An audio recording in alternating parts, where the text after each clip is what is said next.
제가 2번 강의를 했더니 할머니 한 분이 저한테 기가 막힌 시를 하나 저한테 주셨어요. 그래서 이거 읽으면서 시작하면 좋을 것 같아요. 제목은 허무입니다. 허무.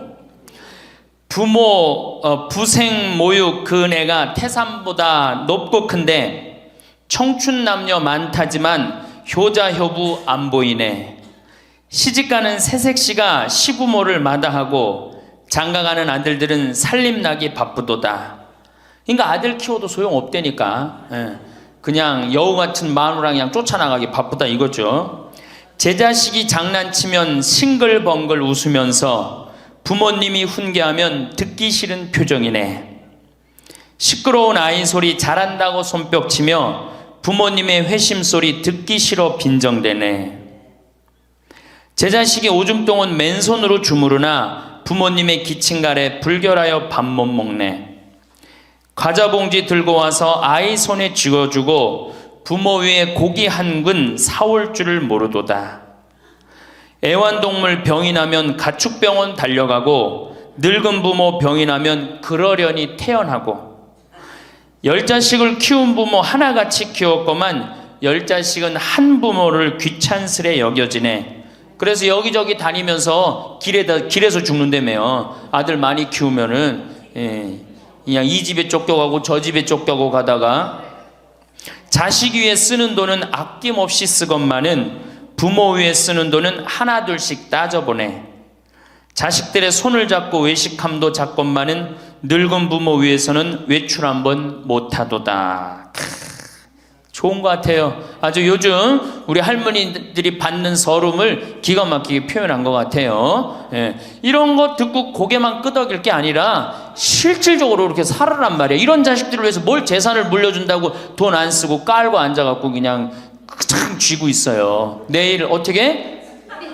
은행 당장에 가갖고 어떻게? 은행에다 잡혀갖고 대출 받아서 다 쓰다 죽으세요. 다 쓰다가.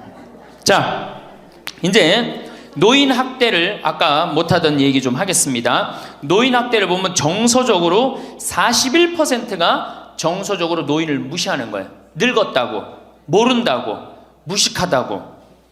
엄마가 뭘 알아? 가만히 아무것도 하지 말고 가만히 있어. 근데 또 이 늙으면 아무것도 하지 말라고 가만히 있으라고 그러면 더 해요. 굳이 걸레 삶지 말라고 그래도 굳이 걸레 삶는다고 통에다가 넣고 또 까먹고 또 그냥 완전히 다 태워먹고. 그러니까 구박을 받는 거지. 왜 하지 말라는 짓을 골라세요? 그거 하는 시간 있으면 어떻게? 나가서 놀아. 밥 한다고 그냥 또 쌀 씻어 얹어갖고 다 태우고 그러지 마시고. 자, 그 다음에 학대가 41%, 방임이 24%예요. 방임. 밥을 먹거나 말거나 방 청소를 해주지도 않고. 제가 봉송체 나가보면 당뇨병 걸린 할머니들 옷을 얼마나 안 입혔는지 냄새가요, 표현할 수 없는 냄새가 나요. 당뇨병 걸린 할머니들, 이 풍 걸려갖고 이렇게 누워있는 할머니들 집에 가보면은요, 냄새가 아주 묘한 냄새가 나요. 오줌 냄새, 똥 냄새, 군 냄새 막. 그래갖고 그냥 또 봉송체를 가보면은 다 자식 며느리 다 돈 벌러 가고 다 학교 가고 할머니만 혼자 있는 경우도 많아요. 그러니까 그냥 거기서 그냥 이불 속에서 그냥 있는 거예요. 참 그런 거 보면 참 마음이 안타깝죠. 이게 뭐 80, 90된 어머니한테 용돈 드린다는 것은 말할 것도 없어요. 말할 것도 없어요. 전 가끔 이 술이 들어오면은 아버지한테 드려요. 그럼 아버지가 양로원에 노인정에 가고 친구들이랑 먹고 아주 근사하게 고기도 제가 사다 드려요. 고기도 노인정에 친구들이랑 구워 먹으라고. 사실은 제가 아주 강조하는 거지만 여러분들은 자식들보다 누가 더 중요해요? 친구가 훨씬 중요해요. 전신 같이 먹어주고 화투 같이 쳐주고 같이 한탄 신세, 자기 신세 한탄 같이 들어주는 건 누구밖에 없어? 친구가 더 중요한 거야. 그러니까 손자들 용돈 줄 생각하고 그냥 꼬깃꼬깃 모아두지 말고 그 돈 꺼내갖고 어떻게? 친구랑 같이 칼국수 사 먹고 냉면 사 먹으란 말이에요. 제일 중요한 거예요. 이 노년의 유대라는 거는 노년의 유대 관계, 내가 집에서 돈 쓰기 싫어갖고, 사실 돈 쓰기 싫어갖고 안 나가는 할머니들도 많아요. 돈 아까워서. 그래갖고 그냥 집안에 가만히 있잖아요. 그 할머니는 완전히 고립되는 거예요. 내가 친구를 만나고 같이 걱정도 해주고, 아픈 친구에서 기도도 해주고, 또 아픈 친구 손잡고 평창에도 같이 와주고, 이게 살아가면서 치매 안 걸릴 수 있는 굉장히 중요한 길 중에 하나예요. 난 안 주고 안 받는다. 난 늙었으니까 안 주고 안 받는다. 그런 생각 하지 마시라는 얘기입니다. 세 번째는 이 할머니들이 어떻게 구박을 받냐? 구타야, 구타. 구타가 20%예요, 20%. 때리는 거예요, 때리는 거. 늙은 엄마, 늙은 아버지 때리는 거 말 안 들으면은 정말로 때리는 경우 참 많아요. 정말 기가 막힌 일이 지금 벌어지고 있는 거예요. 근데 이 기가 막힌 일이 왜 벌어져? 이유는 딱 한 가지야. 안 죽어서 벌어지는 거, 안 죽어서. 40살에 죽고, 50살에 죽고, 60살에 죽으면은 이런 구박 받아요, 안 받아요? 이게 70도 살고, 80도 살고, 90도 사니 이게 자식들이 지치는 거예요. 그러니까 자식들이 나를 좀 무시해도 섭섭해 할 게 없어요. 이제 이렇게 이 보너스 인생 요거는 누가 책임져야 돼? 내가 책임져야 돼요. 내가 똑똑해져야 된다는 얘기야.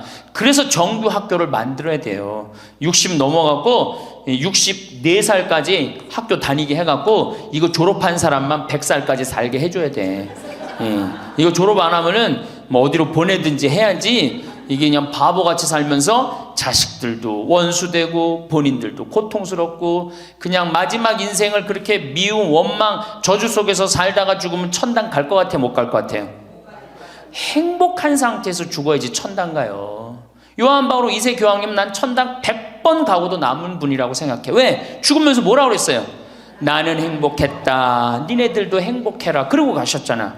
그러니 천당 가시죠. 정말로 이 세상에서 하느님 나라같이 산 분이 천당 가는 거예요. 그러니까 우리 할머니들 지금 중요한 건 웰빙 그러는데 누구 웰빙이 제일 중요해? 할머니 할아버지도 웰빙이 제일 중요한 거야. 나머지 20%는 어떻게 하느냐? 네 번째 노인 구박은 늙은 부부가 서로 구박하는 거야.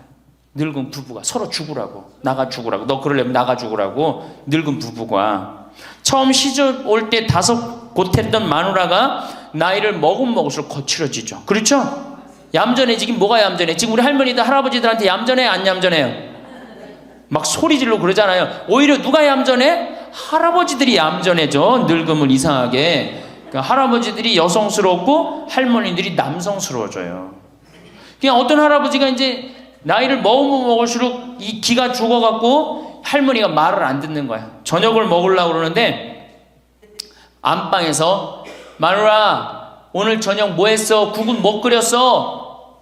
근데 아무 대답이 없는 거. 부엌에서 딸그락 소리는 들리는데. 그래갖고 이제 안 그래도 이제 할머니가 자기를 무시하는 것 같아서 막 화가 나는데 대답을 안 하니까 날 진짜 무시하는 것 같잖아. 그래갖고 이제 거실에 나가고 또 얘기했어요. 마누라 오늘 저녁 뭐 했냐니까 국 뭐 끓였어? 그런데도 딸그락 소리는 들리는데 아무 대답이 없는 거예요. 그래갖고 이제 너무 열받아갖고 부엌에 가갖고 이제 소리를 지르는 거야. 아니 오늘 저녁 뭐 했는데 왜 무시하느냐고? 왜 대답을 안 하느냐고? 그랬더니 할머니 하시는 말씀이 내가 콩나물국이라고 3번이나 대답했는데 왜 이렇게 자꾸 떠드느냐고. 그러니까 할아버지 자기 귀 먹은 건 생각 안 하고 뭐만 생각나는 거예요? 할머니가 대답 안 했다는 것만 섭섭한 거야. 늙으면 그러니까 자꾸 자기 자신은 모르고 뭐만 생각해? 섭섭한 것만 생각하는 거, 섭섭한 것만. 이게 서로 이해하고 감싸줘도 전차를 판국인데, 이게 서로 구박하면 되겠어요? 이제는 누구밖에 없어? 할머니, 할아버지들밖에 없어요. 이제 만약에 돌아가시면 어떻게 돼요? 고아되는 거예요. 고아되는 거. 할아버지들 돌아가시면 우리 할머니들 뭐 돼? 고아되는 거예요. 작년에 여기 할아버지, 여기 고아할머니 몇 분 계신가 보다. 작년에 할아버지 한 분이 81살 되신 할아버지예요. 오셔갖고 그러는 거예요. 두부도 만들어 먹고 여기 또 5월 6월달 경치가 너무 좋잖아요. 찰떡도 만들어 놓고. 근데 할아버지가 신부님 이렇게 좋은데 나 혼자 오니까 별로 안 좋아요. 우리 마누라하고 나하고 부부 금실이 너무 좋았는데 작년에 마누라가 죽었다는 거예요. 그런데 더 여기 오니까 더 쓸쓸해 되는 거야.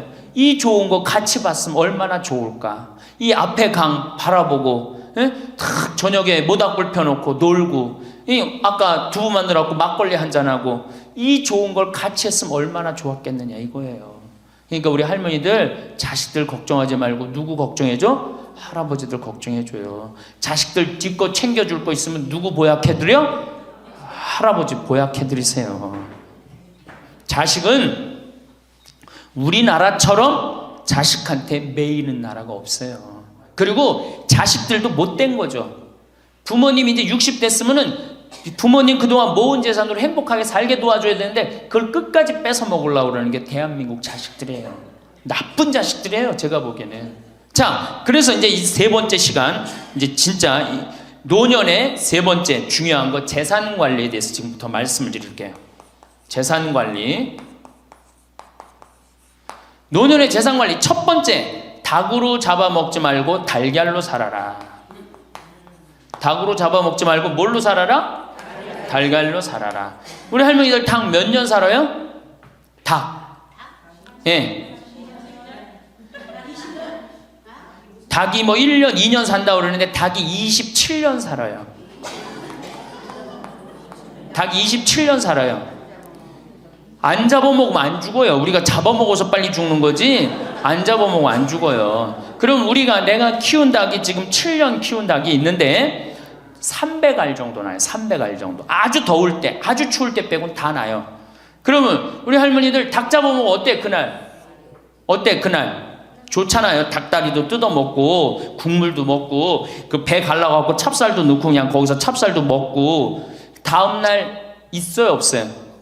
아무것도 없죠? 달걀은 계란 후라이도 해먹고 계란찜도 해먹고 달걀찜도 해먹고 그 다음에 생달걀 먹기도 하고 그 다음 뿅아리도 까고 굉장히 좋죠?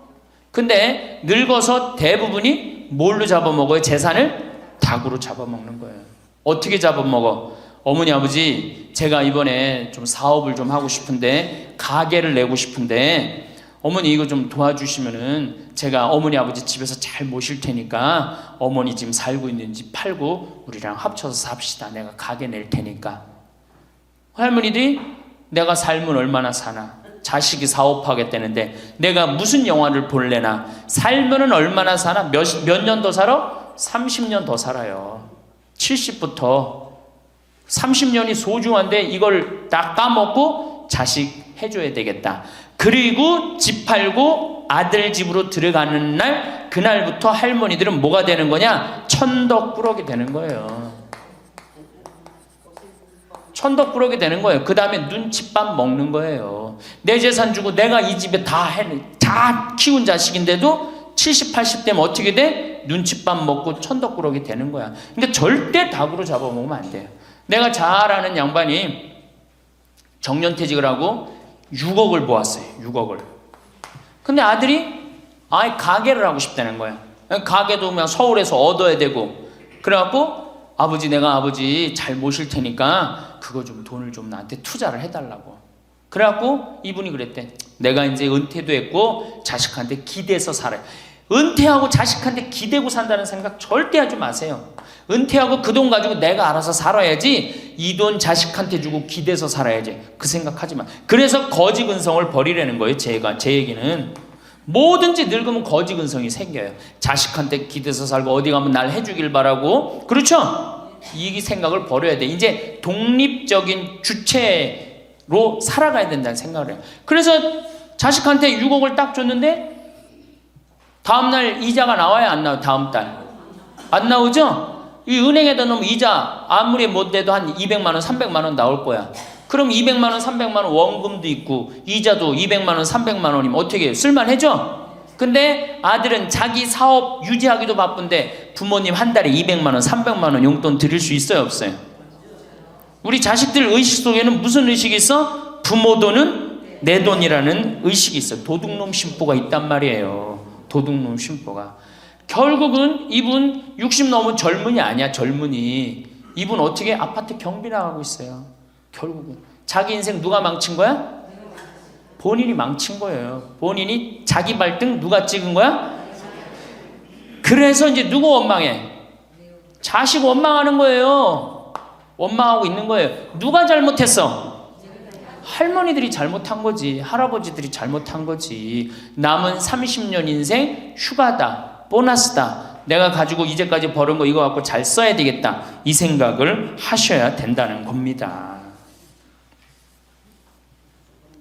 재미난 얘기 하나 있죠. 충청도에 할아버지 한 분이 중풍으로 누웠는데 집안에 대가족이 살아. 큰아들 작은아들 다 농사 짓고. 근데 중풍으로 누워봐. 이 똥 오줌 막 못 가리고 이러면은요 정말로 참 아무도 안 들여봐요. 근데 그냥 그 대가족이 사는데 하루에 밥 3끼 들어올 때 외에는 방문이 안 열리는 거예요. 그러니까 이 할아버지가 기가 막히잖아. 손자도 있고 손녀도 있는데 3번밖에 방문이 안 열리니까 하루는 큰아들을 부른 거야. 얘야 저 논 두만지기 좀 팔아와라. 아버지 누워있는데 무슨 돈이 필요합니까? 글쎄 그거 내 땅 아니냐. 두만지기를 팔아왔어요. 그랬더니 이거 은행에 가고 1,000원짜리로 바꿔와라. 1,000원짜리로 바꿔왔어요. 이거 내 이불 밑에다 깔아라. 쫙 깔았어요. 그러고 난 다음에 방문 열릴 때마다 1,000원씩 얹어준 거예요. 아니 손자놈들이 가만히 보니까 방문 열릴 때마다 1,000원씩 나온단 말이야. 할아버지 학교 다녀오겠습니다. 그러니까 어떻게? 너 학교 가서 맛있는 거 사 먹어라. 1,000원. 학교 다녀왔습니다. 1,000원. 1,000원 주기 전에 하루에 딱 3번 열리던 방문이 1,000원을 주고 나니까 하루에 30번씩 열리는 거예요. 늙어서 누가 효자예요? 그렇지. 늙어서 자식이 효자가 아니라 누가 효자야? 돈이 효자예요. 늙어서는 이 재산 관리를 참 잘하셔야 됩니다. 어떻게 잘하셔야 되느냐 하면은 자 우리 할머니들 내가 이제 늙은 노부모가 있어요. 큰아들 최고 아니야? 둘째 아들도 있고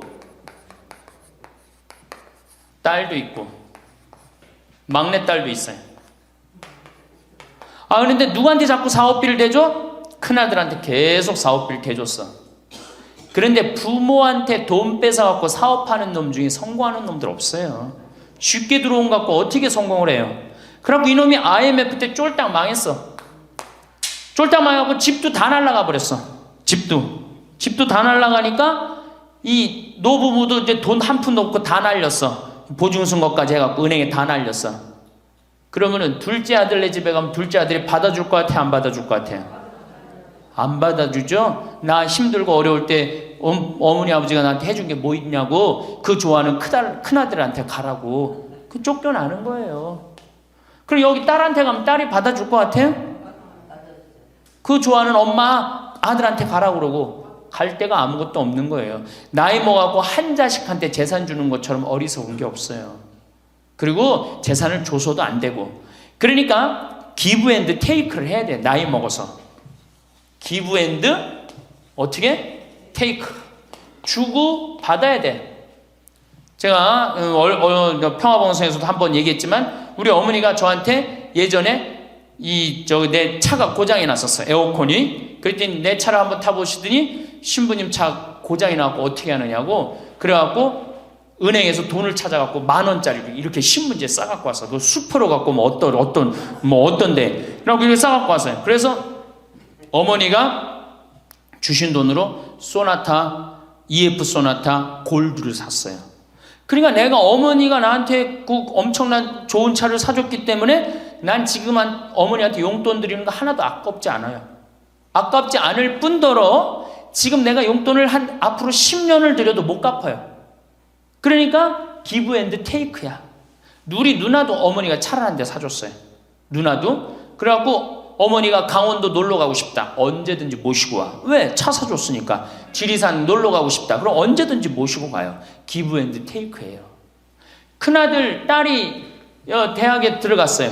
작년에 어머니가 그렇더라고. 내 첫 손녀 대학 들어가니까 대학 등록금은 내가 내마. 그거 딱 내주는 거예요. 얼마나 좋아요. 네. 그러니까 우리 집은 어머니가 수원 정자동에 사는데 자식들이 반경 1km에 다 붙어 삽니다. 왜 붙어 살까요? 떨어지는 고물이 있잖아요. 떨어지는 고물이. 네.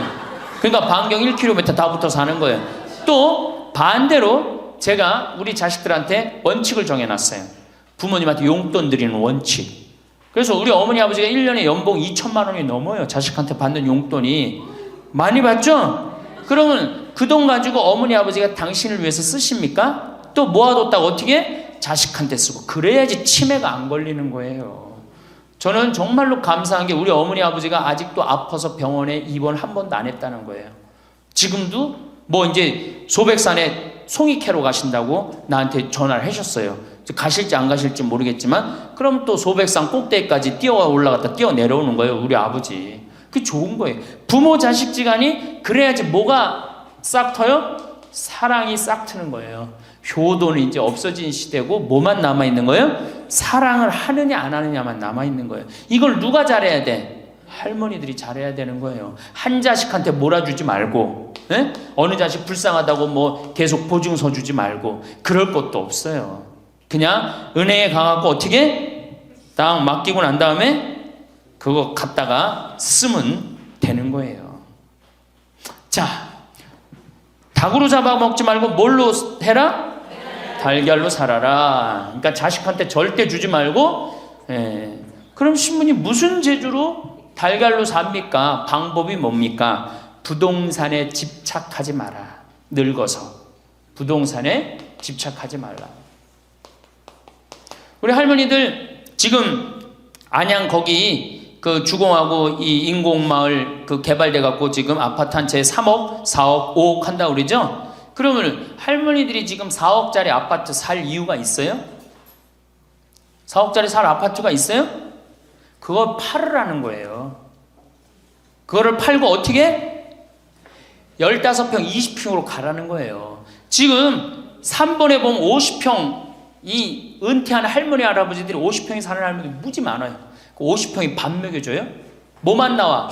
관리비만 더 나올 거 아니야. 관리비만. 근데 어떤 할머니들이 그런 할머니들이 있어. 자식들이 찾아오면은 집이 넓어야 되지 않느냐고. 자식들이 1년에 몇 번 찾아오는데 1년에 두세 번밖에 더 와요? 추석 때, 생일 때, 그 다음에 설 때. 그 외에는 거의 안 찾아온단 말이에요. 그걸 위해서 50평짜리를 그냥 깔고 앉아서 20년, 30년 앉아있는다는 건 말도 안 되는 거예요. 그러니까 미국은 부동산이 30%, 금융이 70%라는 거예요.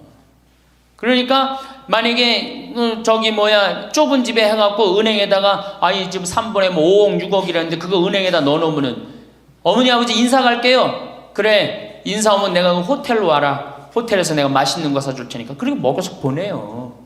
그걸 뭘 집에서 그걸 기다리고 있어요. 그래서 부동산 지금 영모기지론이라는 거 아시죠? 자, 지금 4억짜리 아파트를 팔았어. 그럼 2억짜리 하나 그냥 얻으라는 거예요. 그 임대 아파트든지 조금만 아파트를 줄여서 가라는 거예요. 그러고 난 다음에 2억은 은행에다 넣으면 1억을 은행에다 넣으면 어떤 상품이 있느냐면 1년에 100만 원씩 나와요. 한 달에 100만 원씩. 그래갖고 이게 10년 동안 나와요. 10년 동안. 10년 후에는 1억 없어지는 거예요. 근데 할머니들 한 달에 100만 원 나오면 쓸만해 안 쓸만해요? 쓸만하죠? 예. 만약 2억을 집어넣으면 어떻게 나올까? 한 달에 얼마가 나와? 200만 원이 나오는 거예요. 200만 원 다 써요? 못 써요? 못 쓰죠? 그럼 한 50만 원은 혹시 10년 후에 또 살지 모르잖아. 그러니까 그거 또 은행에다 연금으로 또 하나 묶어두라는 거 10년 동안. 그럼 10년 후에 또 나온다는 얘기예요. 그렇게 해갖고 내가 이제 70에 집을 정리했어. 80이 됐는데 안 주고 그럼 90까지 나온단 말이에요. 이렇게 한 달에 150만 원 가지고 냉면 먹고 싶으면 냉면 먹으러 가고, 그 다음에 내가 다음 시간에 내일 얘기하겠지만은 수영장 다니고 헬스장 다니고 춤 배우러 다니고 경복궁 가고 창덕궁 가고 평창 놀러 오고 이렇게 살면은요 절대, 제가 성공적인 노화라고 미국에서 20년 동안 연구한 책 한 권을 다 읽었어요. 그랬더니 그렇게 사는 할머니 할아버지들은 중간에 쓰러지는 법이 없다는 거예요. 96%가 건강하게 살다가 죽을 때 많이 고생해 한 달, 두 달이라는 거예요. 그러니까 어떻게 죽을 수가 있는 거야? 꼴까닥 죽을 수가 있는 거야. 돈을 쓰다 죽어야지 꼴까닥 죽는 거지, 안 쓰고 가만히 있으면 바로 병든다는 거예요. 바로 병든다는 거예요. 그러니까 우리 할머니들 어떻게 하셔야 돼? 부동산 어떻게? 내일 어떻게? 내일 은행 가갖고 어떻게? 은행 가갖고 평가 받아갖고 더 좋은 건 뭐냐? 이 집을 팔지 않고 더 좋은 건 그냥 영모기지론이라고 그러죠? 영모기지론. 은행에 갖다 맡기고 다 내가 죽을 때까지 돈이 나옵니다. 죽을 때까지 돈이 나오고 죽으면은 누가 갖고 가? 은행이 갖고 가는 거예요. 그러면은 우리 할머니들 아까 제가 말씀드렸죠? 재산이 나오면 반은 국가가 갖고 가고 반은 자식들이 싸워. 반은 써보지도 못하는 거야. 물론 이것도 못 써보는 거야. 근데 내가 이걸 전부 다 은행에다 맡겨갖고 요 자식 용돈 주고 싶으면 아까 기브앤테이크 말씀드렸죠? 용돈 주고 싶으면 용돈 주고 먹고 싶으면 다 내가 쓰다가 나라 경제도 돌아가잖아. 500만 명이 이렇게 쓴다고 생각해봐. 경제 돌아갈 것 같아? 안 돌아갈 것 같아요? 잘 돌아가요. 쓰고 싶은 거 쓰고 하고 싶은 거 하고 다니고 싶은 거 다니고 다 하다가 죽으면 누가 갖고 가? 은행이 갖고 가는 거야. 자식도 안 싸우고 얼마나 좋아요. 그러니까 닭으로 잡아먹지 말고 뭘로 살아라? 달걀로 살아라. 그 다음에 부동산에 집착하지 말아라. 또 노년에 믿지 말라 원칙이 있어요. 노년에 뭘 믿지 마라? 첫 번째로 배우자를 믿지 말래. 남편을 믿지 말라 이거예요. 재산 관리를 어떻게 해야 돼? 노년에 공동으로 해야 돼요. 한번 어떤 할아버지가 어느 대학에 재산을 100억인가 할머니하고 상의도 안 하고 기증한 적 있죠? 저는 그거 바람직하지 않다고 생각해요. 혼자 번 거 아니잖아요. 같이 버는 거 아니야, 같이. 그러니까 할머니들 지금 재산 뭐 많은 재산은 아니겠지만은 그래도 재산 읽은 거 남편 혼자 읽었어요? 아니죠? 근데 남편이 할머니하고 상의도 없이 둘째 아들 보증 딱 써주고 왔어. 근데 그게 싹 날라가 버렸어. 그러면은 남편 보면 미워요, 안 미워요? 죽을 때까지 미운 거예요. 그건 삶하고 직접 연결되기 때문에. 그러니까 배우자를 믿으면 안 돼요. 제가 본당 신부할 때 농담 반 진담 반으로 항상 그래요. 마누라를 믿지 말아라. 그럼 할아버지들 와서 신부님 그래도 우리가 어떻게 살았는데 마누라가 내 돈을 해먹을 수가 있겠어요? 그건 가봐야 하는 겁니다. 가봐야 하는 겁니다. 그런데 제가 여기 이제 본당 신부 관두고 이제 평창에 와서 농사 짓고 사는데 할아버지 한 분이 내가 세례를 준 할아버지예요. 그 할아버지가 배 만드는 회사의 공장장이셨어요. 대단한 분이죠. 정말로 멋있게 생기셔서 머리도 쫙 넘기고. 그런데 저한테 와갖고 나하고 얘기를 좀 하자고 그러더라고요. 그래서 신부님이 교리하고 신부님이 강론할 때 마누라를 믿지 말고 자식을 믿지 말라고 그랬는데 제가 그 얘기 들었을 때 내가 이 가정을 위해서 평생을 노력했는데 나를 무시할 수 있을까 그런 생각을 했대요.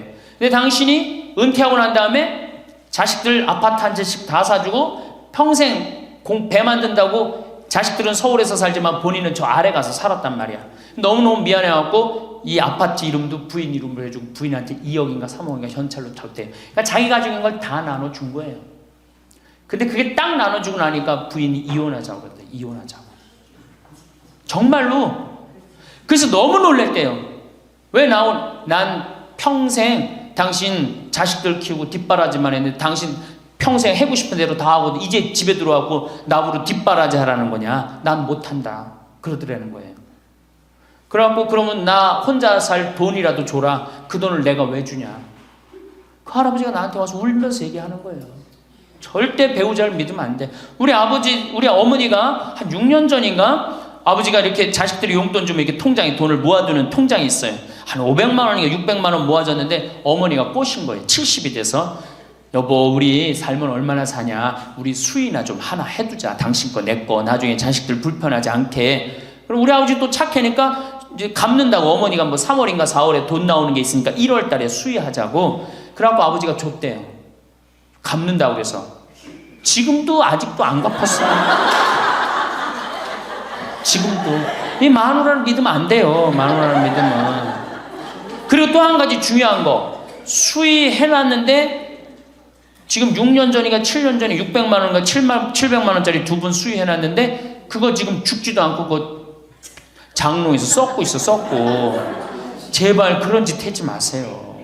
수의는 왜 안 한? 내가 지금도 그래. 그 600만 원 거 갖고 먹는 거 사 먹었으면은 무지하게 사 먹었을 거야. 동네 할머니들 다 사주고 멋있게 살았을 거야. 그런데도 어떻게 죽지도 않을 거면서 그런 거 해도. 우리 어머니 아버지는 뭐 제가 이거 장담하는 건 좀 그랬지만 지금 근력으로는 최소한 10년은 더 사세요. 그러니까 20년 후에 죽을 수위를 70에 해둔다는 게 말이 돼요? 안 되는 거지. 그러니까 우리 할머니들 외로우니까 동네에서 막 뭐 화장지도 주고 뭐 바가지도 주고 그냥, 그리고 결정적으로 한 방에 싹 해가는 거, 뭐 비싼 거 하나 다 그냥 사기당하고 그러는 거야. 참, 그래서 공부해야 되는 거예요. 그래서 정규학교가 필요해야 되니까 4년제.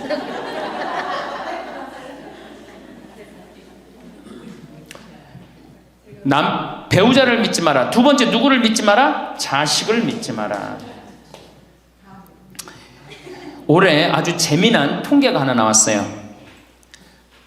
자식을 고생해서 이 자식을 다 키웠잖아요.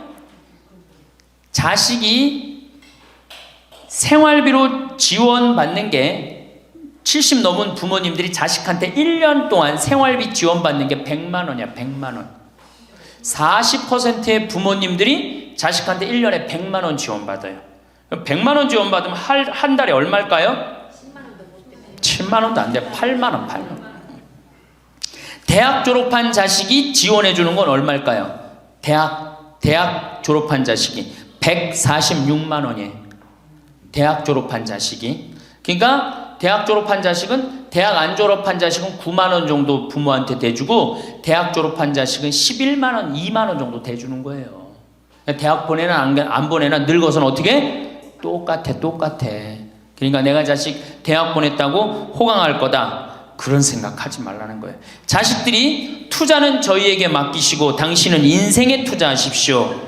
딱 쪽박 차기 쉬운 얘기예요. 지금 시대가 어떤 시대인데. 그래서 노년은 투자하는 시기가 아니라 뭐 하는 시기야?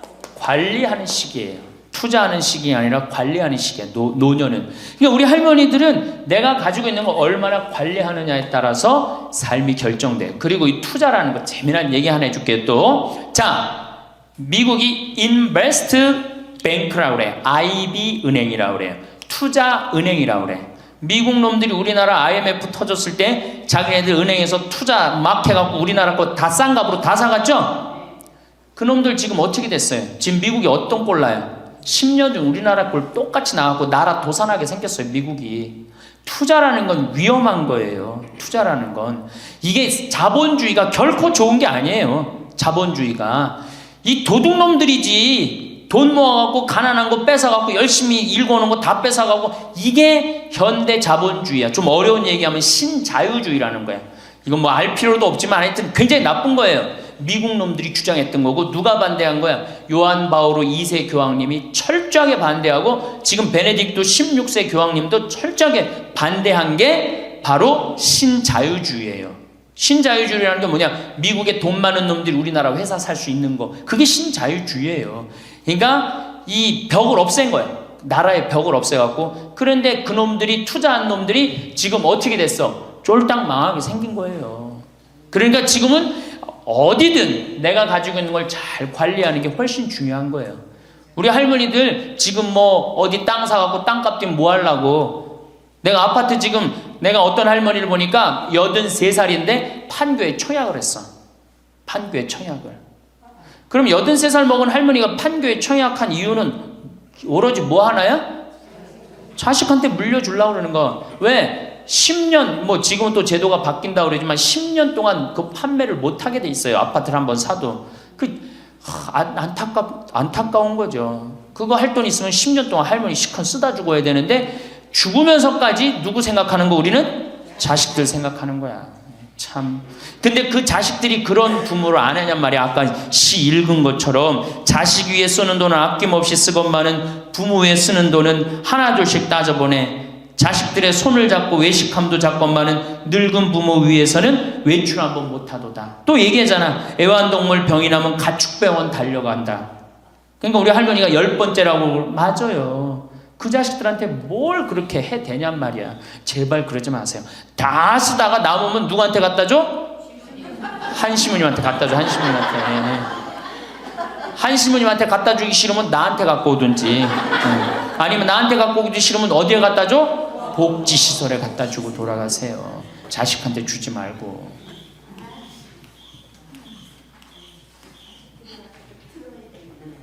자, 이거 다 들어요. 평화방송 나중에 다 볼 거니까 걱정하지 마시고. 자, 인간은 살아있는 동안 기필코 노년기를 맞이할 수밖에 없다.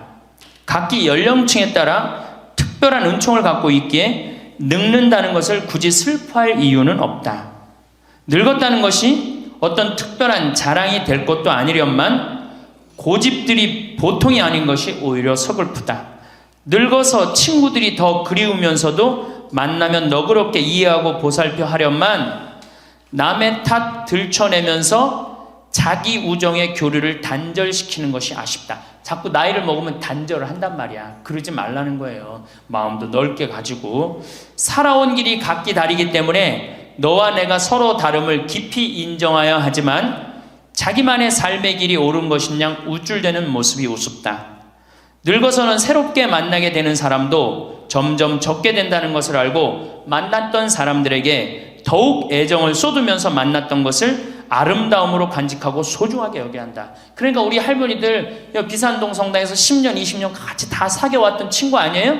그러니까 누구한테 더 각별해야 돼?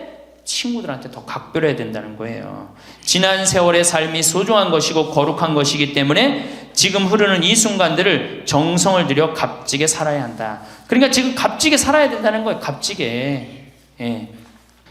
그 구리에 있는 성 베드로 대학이라는 구리 성당에 있는 성 베드로 성당에 강의를 갔어요. 그랬더니 강의하기 전에 할머니들이 다 일어나더라고. 봉사자들이 딱 앉더니 수업하기 전에 한 번씩 노인 10계명을 딱 하는데 그분들이 정한 것 같아. 근데 너무 멋있더라고. 그래서 요거 읽어 한번 드릴게요. 1. 당황해하거나 성급해하지 말고 뛰지 말라. 나이를 먹으면 자꾸 당황할 때가 많죠. 그렇죠? 그리고 막 여기 할머니들 여기 와갖고 방이 어딘지 모르고 막 옥상으로 올라가는 할머니들도 있어요.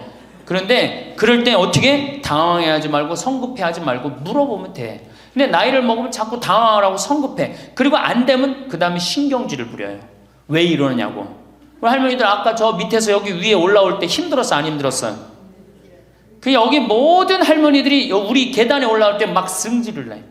힘들다고. 이렇게 꼭대기에 있느냐고. 관광버스 여기까지 끌고 올라오지 왜 우리를 저기 밑에서 내려놓냐고. 힘들면 쉬었다가 올라오고 힘들면 쉬었다가 올라오고 힘들면 쉬었다가 올라오면 되지. 그러니까 절대 당황하지 말라는 거예요. 두 번째, 자식이 무엇을 해줄까를 기대하지 말라. 참 좋은 얘기 같아. 그러니까 할머니들이 서서 이걸 다 외우더라고. 자식이 뭘 해줄까 기대하지 말라. 거지근성을 버리라는 거예요. 거지근성. 누가 날 해줄까. 돈 제일 많이 깔고 있는 건 누구? 할머니 할아버지들이 제일 많이 깔고 있는 거야. 근데 그거를 쓰는 방법을 모르는 것 뿐이죠. 이제 쓰는 방법을 배우세요. 내일 은행에 가갖고 잡히세요. 잡혀갖고 대출해갖고 한 달에 100만 원씩 딱딱 연금으로 이렇게 빼서 딱딱 쓰는. 돈 쓰는 재미로 늙어서 살아야지 그 재미 없으면 못 살아요. 네. 세 번째, 고집 부리지 말라. 고집 부리지 말라. 60년, 70년 살아온 가닥이 있잖아요. 그렇죠? 그러니까 그 경험을 절대 포기하지 않는 거예요. 그러니까 새로운 걸 안 받아들이는 거지. 네. 고집 피는 할머니들 많죠. 네 번째, 시샘하지 마라. 왜 이렇게 또 욕심이 많아? 나이 먹으면 그냥 옆집 할망구가 뭐 아들이 와서 뭐 했다고 그러면 그냥 참 속에서 그냥 부글부글 끓죠. 예, 시샘하지 말라. 다섯 번째, 공치사하지 말라. 이것도 참 좋은 것 같아요. 공치사. 내가 니네들 어떻게 키웠는데. 내가 니네들 어떻게 키웠는데. 아플 때 업어서 밤에 이 약국에 달려가고 막 두들겨갖고 내가 너를 어떻게 키웠는데. 그냥 대동아 전쟁부터 뭐 이렇게 할 얘기가 많아. 얘기만 하면 그냥 대동아 전쟁에 시집와갖고 고생한 얘기, 6.25 전쟁 때 피난 간 얘기, 전쟁 끝나고 나는데 똥구멍이 찢어지게 가난하게 고생한 얘기 그냥 줄줄이 그냥. 어떤 할머니는 비산동에 있었던 그 할머니는 아마 돌아가셨을 거야. 굉장히 나이 먹은 할머니인데 고해소에 들어오면요 3공학에 잘못한 거, 4공화국에 잘못한 거, 5공화국에 공화국별로 죄를 고백해요. 그런데 이 할머니는 죄의 본질은 뭐야? 이렇게 힘들게 내가 살아왔는데 내가 자식 하나를 키웠는데 이 자식이 너무너무 속을 썩여갖고 지난주 너무 속상해갖고 줄미살 빠진 거야. 죄는 줄미살 빠진 건데 이 줄미살 빠지는 과정을 3공화국부터 설명을 해야 돼. 3공화국, 4공화국, 5공화국. 그런데 다음에 또 고해성사 보면 신부님 내가 3공화국 때 4공화국 때 5공화국 때 꼭 얘기를 해요. 변함없이 1년 365일 고해성사 들으면 내가 외워. 그래 저 할머니가 하면 그래 3공화국 때 뭐 이승만 때 뭐 똑같이 해요. 다 외워 내가 끝까지. 예, 그러지 마세요. 예, 공치사하지 말라는 거야. 내가 옛날에 너희들을 어떻게 키웠는데 애들은 뭘로 들어? 그 잔소리로 들리는 거야. 잔소리로. 그리고 과거를 얘기하는 건 불행한 거예요. 미래를 얘기해야 돼요. 미국에 할머니 한 분이 99살에 대학을 들어갔어요. 경영학과를 들어갔어요. 102살에 졸업한대요. 네 할머니 꿈이 뭔지 알아요? 102살에 졸업해갖고 취직해갖고 그거 버는 돈으로 아프리카의 어려운 애들 도와주는 게 꿈이야. 이 할머니는 99이라도 나가보기에는 할머니 아니에요. 대학생이지. 나이는 숫자에 불과한 거예요. 나이는. 그러니까 우리 할머니들 과거 얘기하지 마라. 뭘 얘기해? 미래. 앞으로 뭘 할 거다. 내가 앞으로 3년 동안 돈 모아서 성지순례 갈 거다. 김계한 성당 갈 거다. 3년 동안 돈 모아서 내가 제주도 이시돌 목장 갈 거다. 내가 돈 모아갖고 뭘 할 거다. 미래를 얘기하란 말이야. 과거 얘기하지 말고. 심지어 우리가 다 살았는데 다 살게 뭘 다 살아. 아직도 20년 30년 남아있는데. 네, 6번째. 날마다 샤워하라. 이것도 참 멋있는 것 같아. 날마다 샤워하라. 안 씻고 사는 할머니들 많죠? 그렇죠? 근데 날마다 샤워하는 거 참 좋은 것 같아. 날마다 속옷을 갈아입어라. 그렇죠? 그러니까 항상 깨끗하게 살라는 거예요. 항상 깨끗한 옷, 이쁜 한복 이런 것도 입고 곱게 좀 있으라는 거야. 맨날 이건 뭐 몸빼바지 비슷한 거 입고 그냥 돌아다니지 말고 파마도 좀 이쁘게 하고. 그러니까 내가 항상 하는 얘기 아니야. 여기 온 할머니들 지금 딸이 있는지 아들이 있는지 금방 구분이 돼. 아들만 있는 할머니는 어때? 파마를 어떻게 하고 와? 철모 뒤집어 쓴 것처럼 해고 와요. 아들만 있는 할머니들 몇 있어 지금 그런 할머니들. 예.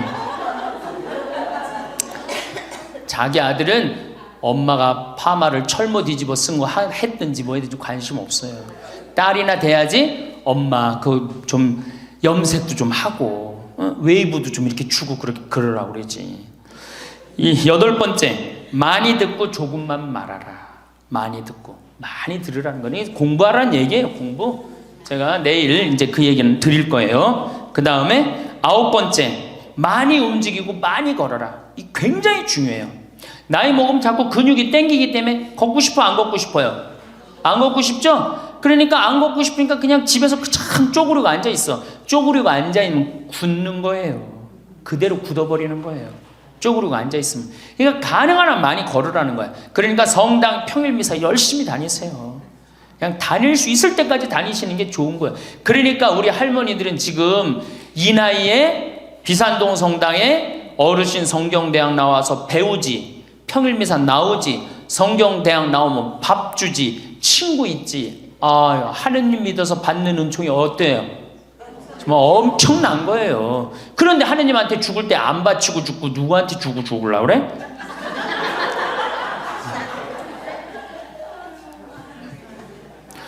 외국의 신앙이 깊은 사람들은요, 죽을 때 다 교회에 기증하고 죽어요.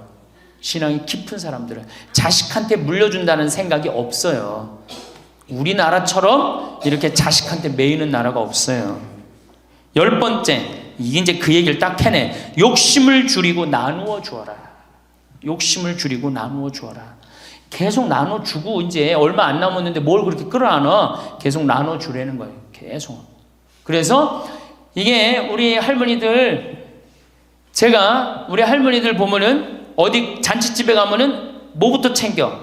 음식 싸가려고 그러죠? 욕심 피는 거예요. 음식 싸가려고 그러고 하나라도 더 가져가려고 그러고. 아니 지금 가지고 있는 거 고아원에 떡 한 번 갖다 주고 무료영론에 밥 한 번 더 갖다 주는 게 지금 급선무지. 내가 싸갖고 가갖고 그거 다 상한 거 뭐 하려고 먹어. 그러니까 우리 할머니들 어르신 성경대학에 전심 줘야 안 줘요? 주죠? 1년에 보통 며칠 정도 얻어먹어요? 한 40일? 한 달에 4번 정도 먹으니까 방학 있고 그러면 한 40일 정도 얻어먹죠? 40일 얻어먹으면 양로원에, 무료 양로원에 가서 밥 한 끼 대접해야 될 거 아니야. 어르신 성경대학이 먹고 땡! 그렇지? 먹고 땡이죠?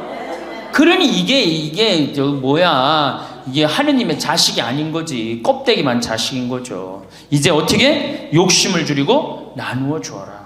난 이 구리성당 그 성베드로 대학에서 일어나고 이걸 외우는데 멋있더라고요. 그러니까 우리 할머니들도 이렇게 노년을 멋있게 사세요.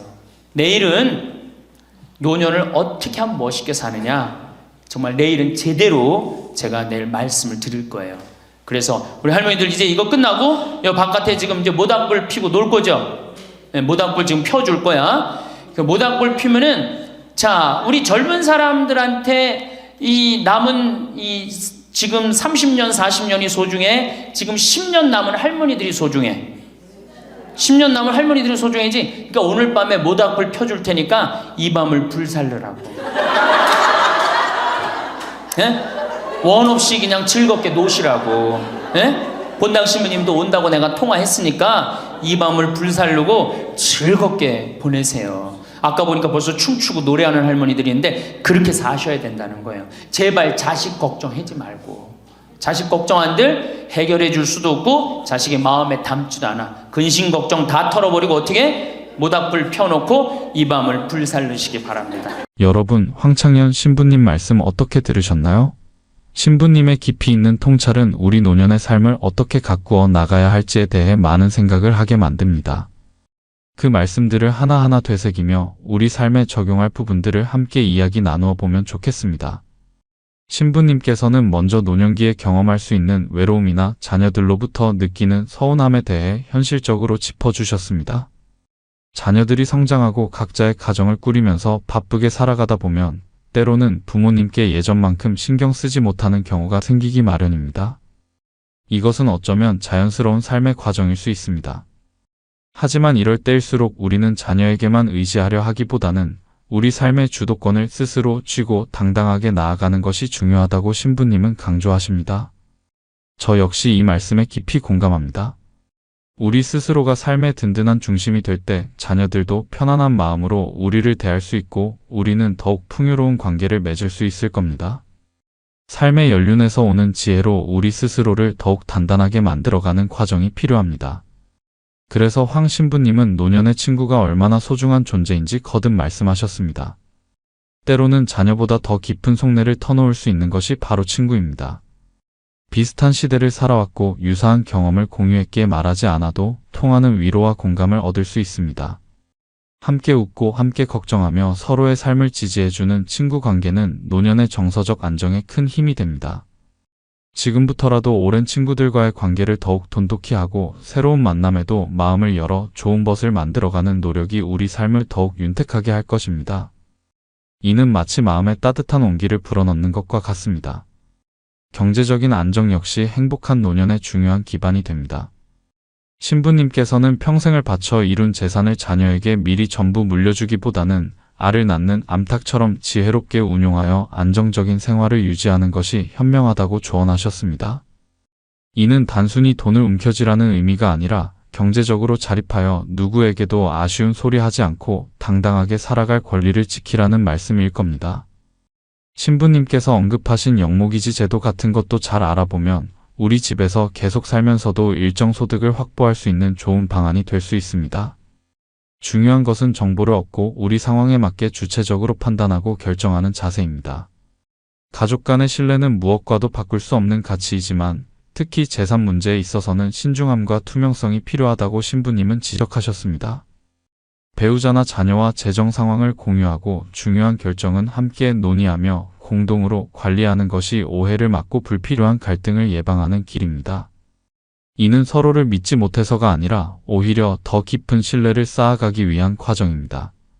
모든 것을 투명하게 공개하고 함께 책임질 때 가족 관계는 더욱 건강하게 유지될 수 있을 겁니다. 제가 신부님 말씀 중 가장 깊이 공감하며 여러분께도 꼭 강조하고 싶은 것은 이제는 자녀 걱정에서 한 걸음 물러나 나 자신을 위한 삶에 집중해야 한다는 점입니다. 자녀들은 이제 스스로의 길을 걸어갈 만큼 충분히 성장했습니다. 이제는 우리 자신에게 그동안 쏟았던 관심과 사랑을 돌려줄 차례입니다. 평생 해보고 싶었지만 미뤄두었던 취미를 배우거나 건강을 위한 운동을 시작하거나 마음 맞는 사람들과 여행을 떠나는 등 오롯이 나를 위한 시간을 만들어가는 것이 중요합니다. 이렇게 스스로를 아끼고 돌보는 과정에서 우리는 삶의 새로운 활력과 기쁨을 발견할 수 있을 겁니다. 마지막으로 신부님께서 제시하신 행복한 노년을 위한 10가지 지침들은 우리 삶의 등대와 같습니다. 긍정적인 마음가짐은 어려운 순간에도 희망을 보게 하고 독립적인 생활 태도는 자존감을 지켜줍니다. 과거의 아쉬움이나 원망은 흘려보내고 새로운 것을 배우려는 열린 자세와 주변의 따뜻한 마음을 나누는 너그러움은 우리 노년을 더욱 빛나게 할 것입니다. 이러한 지침들은 결국 우리 자신을 깊이 사랑하고 매 순간을 감사하며 살아갈 때 자연스럽게 실천될 수 있는 덕목들입니다. 여러분, 황창현 신부님의 지혜로운 말씀들을 통해 우리는 행복한 노년을 만들어갈 여러 열쇠를 얻었습니다. 이 열쇠들을 가지고 우리 각자의 삶의 문을 열어 더욱 풍요롭고 의미 있는 시간들을 만들어 가시길 진심으로 바랍니다. 중요한 것은 이론으로만 아는 것이 아니라 오늘 지금 이 순간부터 작은 것이라도 우리 삶 속에서 실천해보는 용기와 의지일 겁니다. 함께 그런 노년을 만들어 가시길 바라겠습니다.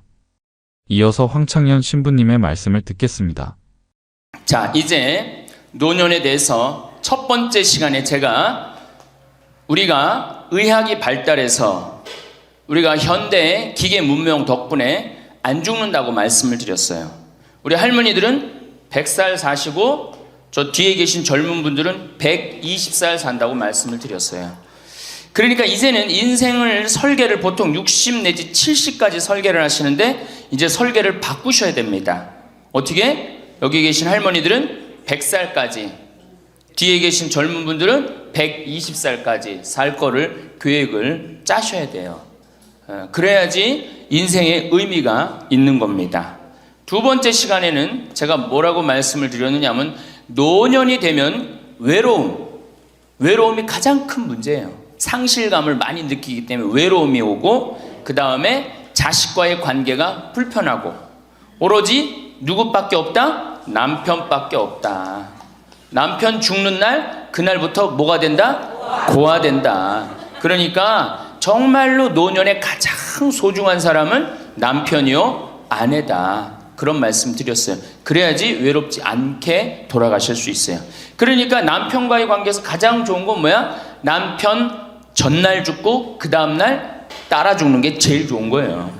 그게 서로 가장 좋은 거예요. 세 번째는 노년에 재산 관리를 참 잘해야 된다. 재산 관리를 잘하라는 게 뭐야? 자식한테 주라는 게 아니고 뭐예요? 내가 가지고 다 쓰다가 죽을 때 통장에 얼마만 남기고 죽어라? 500만 원만 남겨 죽어라. 모자라는 건 뭘로 하면 된다? 부조금 들어온다.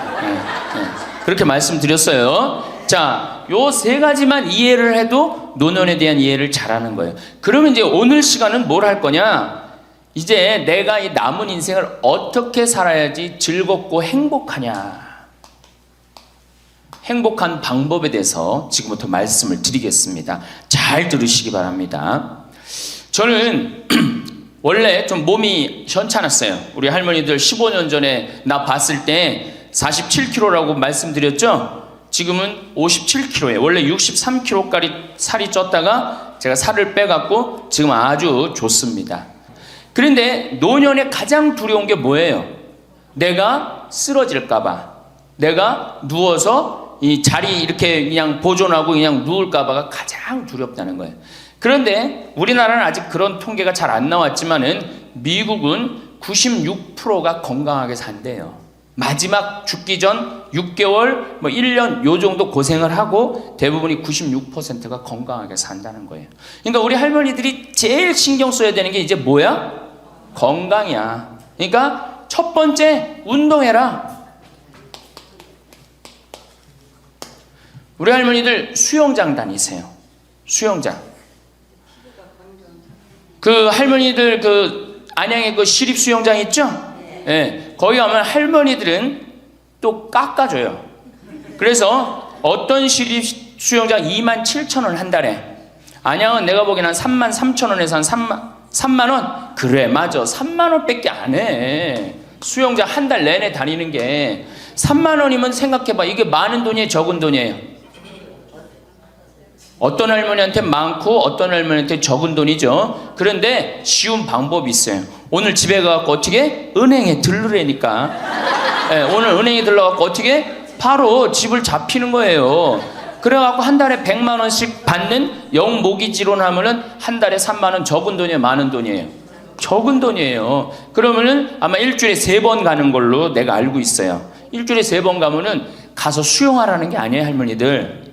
어떻게? 수영장에서 걸어갔다가 걸어오기만 해도 이게 절대 들어눕지 않는다는 거예요. 근육이 얼마나 이게 풀어지는 운동인지 몰라요. 그래서 수영하라는 거예요. 또 좋은 건 뭐야? 춤추라는 거, 춤추라는 거예요. 춤.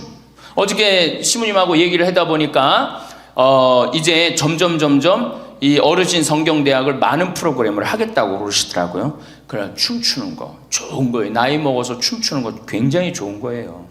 그 다음에 그것도 안 되면 스트레칭. 그 현영의 S라인 테이프 하나 사다가 똑같이 해라는 게 아니에요. 비슷하게만 해도 몸이 굉장히 좋다는 거예요. 문제는 안 움직이는 게 문제예요. 안 움직이는 게. 그러고 난 다음에 걷기 운동. 묵주 하나 들고 거기 안양천 내려가고 어떻게? 잘 꾸며놨잖아요, 이제는. 안양천 왔다 갔다만 해도 그게 건강에 좋은 거예요. 괜히. 3단 받쳐요? 그래. 그러면은 한 3번 왔다 가고 9단 해갖고 마지막 집 가는 길 1단 해갖고 10단 받치면 딱 좋은 거지. 보통 5단 받치는데 한 25분 정도 걸리잖아요. 그러니까 이게 걷는 운동이 굉장히 중요해요. 제가 우리 할머니들을 위해 강의를 하기 위해서 읽은 책인데 여기에 아주 재미난 글이 나와요. 잘 들어보세요. 91살인, 자 여기 91살 손 들어보세요. 없죠? 90살 넘은 분들? 91살인 에드워드의 예를 들어보자. 에드워드는 86살 때까지 평생 동안 하루도 운동을 한 적이 없다는 거예요. 86까지. 운동 안 하는 사람들 많죠. 우리 할머니들도 운동 전혀 안 하는 분들 있죠. 그러니까 86까지 평생 운동을 한 번도 한 적이 없대. 그 무렵 그는 노인을 위한 히브루 재활 센터를 방문하게 되었는데 마침 자신의 여가 시간을 채우기 위해서 무언가 할 일이 필요한 참이었다. 그는 건강한 삶이라는 노인을 위한 웨이트 트레이닝을 중심의 운동 프로그램을 등록하게 됐다. 웨이트 트레이닝이 뭐냐면은 역기 들고 이러는 거, 그런 거예요. 할머니 예도 나와요. 할머니 예도. 86살 먹은 할머니 예도 나오는데 어쨌든 비록 그는 말초신경 장애로 인해서 다리 감각을 많이 상실한 심각한 상태였어. 99이면 생각해봐. 다리도 쩔뚝거리고 걷고 그렇겠죠? 그러니까 말초신경이 다 무너진 상태야. 일주일에 3번씩 다리 밀기 하는 거 있어요. 다리 밀기 하는 거, 무릎 뻗기, 다리 구부리기, 그 다음에 가슴 밀기, 이걸 기구 운동을 한 거야. 그러니까 그 웨이트 트레이닝을 한 거죠. 그는 다리 통증이 있어서 다리 밀기 기구는 한 번에 한 다리씩만 했어. 2다리를 못하고 한 다리씩만 했어. 남들이 보면 바보 같았겠죠. 그는 몇 살이든지 더 강해지고 더 좋아질 수 있어요. 운동을 시작하면서 기분이 좋아졌고 강해졌어요 라고 이야기합니다. 일단 시작하면 활력으로 가득 차게 될 것입니다. 웨이트 트레이닝으로 걷는 게 많이 나아졌고 기분도 더 좋아지고 잠도 더 잘 자고 식사도 더 잘하게 되었습니다. 운동을 시작하고 인생이 달라졌다는 거예요. 91살에. 생각해봐. 91살이면 뭐 기다리는 때야? 이제 관에 들어갈 것만 기다리는 때라고 생각하잖아요. 그렇지 않다는 거예요. 죽을 때까지 사람 몸은 단련하면 건강해진다는 거예요. 이 할아버지 얘기 보세요. 그는 노인치고 너무 넓어진 가슴 덕분에 최근 한 행사를 위해서 새로 옷을 구입해야만 했다. 무슨 얘기냐? 웨이트 트레이닝을 하니까 91살에 어떻게 됐어? 가슴이 넓어져갖고 기본에 입던 양복을 못 입고 새로 샀다는 거야. 91살에. 그러니까 나이 먹어갖고 제일 중요한 게 뭐야? 운동이야. 그러니까 할머니들 어떻게 오늘부터 운동을 하세요. 헬스장에 등록도 하고. 86살 먹은, 여기 이 책에 보면 86살 먹은 할머니가 헬스장에 등록을 해갖고 헬스를 하는데요. 인생이 완전히 달라진다는 거예요. 춤도 추고. 그러니까 우리 할머니들 어떻게? 수영장, 춤, 스트레칭, 걷기. 돈 없으면 걷기. 돈 없으면 걷기. 돈 좀 있으면 수영장. 집 하나 잡히면은 헬스장 등록할 수 있는 거예요. 그래서 건강처럼 우리 인생에 좋은 게 없어요. 이런 걸 해다가 죽어야지 꼴까닥 죽는 거예요. 꼴까닥 그냥 죽어요?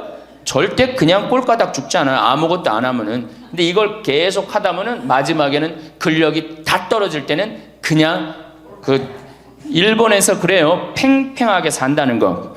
고무줄을 한번 생각해봐. 고무줄 쫙 늘어뜨려. 굉장히 팽팽하죠? 어느 순간에 이게 다 되면 어떻게 돼? 딱 끊어진다 그래. 그래서 일본에는 고무줄처럼 팽팽하게 살다가 죽을 때는 탁 끊어져서 죽듯이 그렇게 죽지 않은 운동이 있어요. 일본도.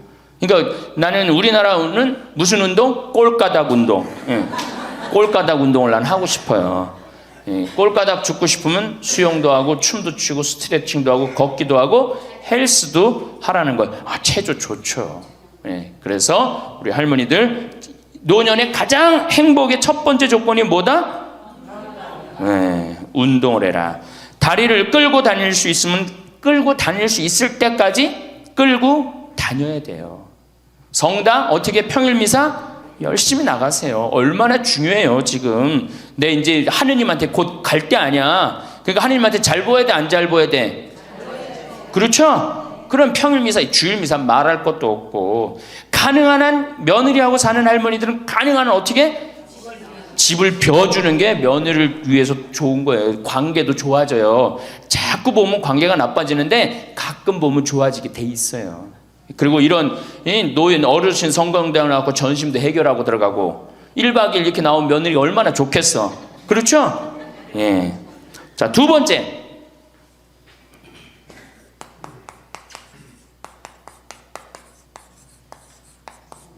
우리나라 할머니들이 진짜 못하는 게 뭐예요? 봉사예요. 미국은 노인이 3,300만인데 대부분이 봉사활동을 한다는 거예요. 심지어는 봉사활동 단체에 등록된 인원이 4천만 명이라는 거예요. 인원은 3,300만 명인데 등록된 인원은 4천만 명이라는 거. 한 군데만 봉사한다는 거 아니죠. 두 군데, 세 군데 봉사한다는 거예요. 그러니까 미국은 노인들 때문에 돌아간다는 거예요. 노인들 때문에. 근데 우리나라는 노인들, 봉사하는 노인들이 몇 명이나 돼요.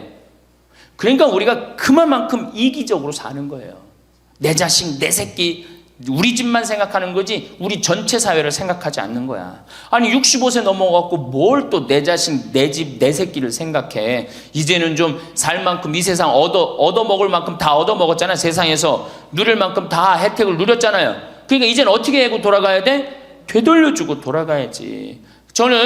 제가 경복궁을 갔는데 그 얘기도 조금 있으면 말씀드리겠지만 할아버지 한 분이 나와서 해설을 하시는 거예요. 봉사하시는 거예요. 그러니까 일본어로 하시더라고. 일본 사람들 오니까 일본어로 봉사활동 하는 거예요.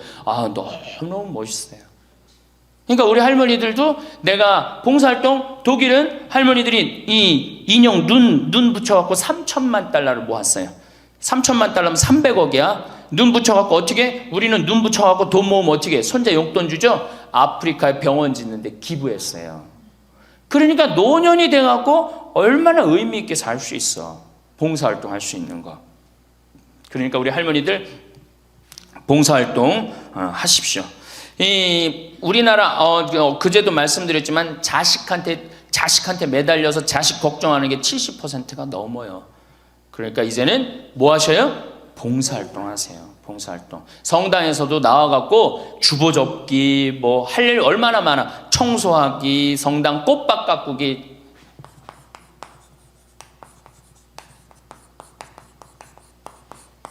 그 다음에 화분 이렇게 꾸며갖고, 우리 여기 지금 한 분 들어와서 사시는 회장님이 계셔요. 나이가 한 75 되셨는데, 이 허브를 가꾸셔갖고, 지금 여기 어저께 우리 자매님들한테 제가 보여줬죠? 할아버지 한 분이 그 허브를 가꾼 거예요. 우리 생태마을을 얼마나 근사하게 만들어놨는지 몰라. 그러니까 우리 할머니들 분갈이도 배우고, 꽃도 키우는 것도 배워갖고, 허브 키우는 것도 배워갖고, 성당에 화분도 참 이쁘게 해놓고, 시간 너무너무 많은데 뭐 할 거야, 그 많은 시간. 뒷방에 쪼그리고 앉아갖고 대동아 전쟁부터 인생 복귀하고 앉아있는 시간, 그 시간 있느니 뭐 하는 게 나아? 봉사활동하는 게 나아요. 그래서 화분도 키우고 꽃도 키워갖고 성당 계단 올라가는 것도 놓고, 그게 얼마나 할 일이 많어. 원망하고 자식이 난 냉면 언제 큰아들이 사줄래나 둘째 아들이 사줄래나 막내딸이 사줄래나 그런 거 원망이나 하지 마시고. 세 번째, 일을 놓지 말아라.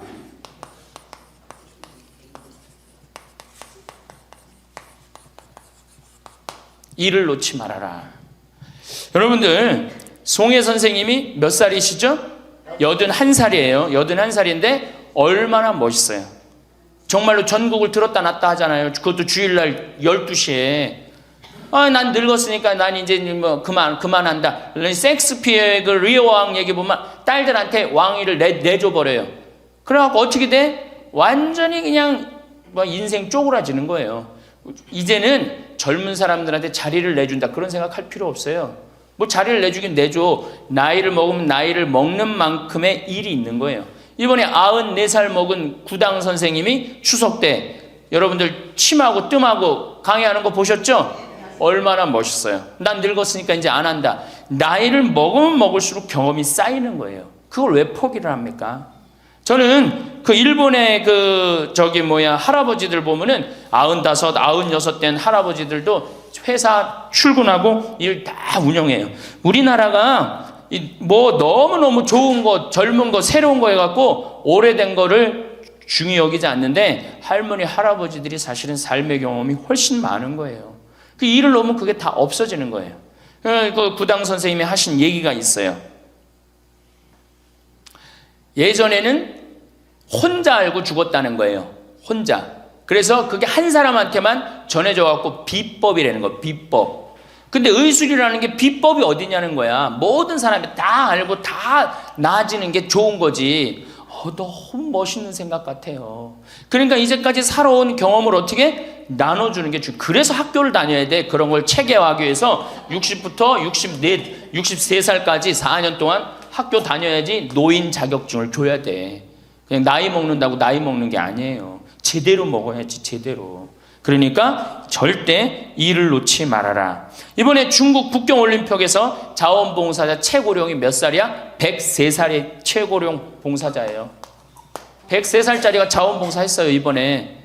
그 할아버지가. 정말로 나이는 뭐에 불과해? 숫자에 불과한 거, 이제는. 나이는 숫자에 불과한 거예요.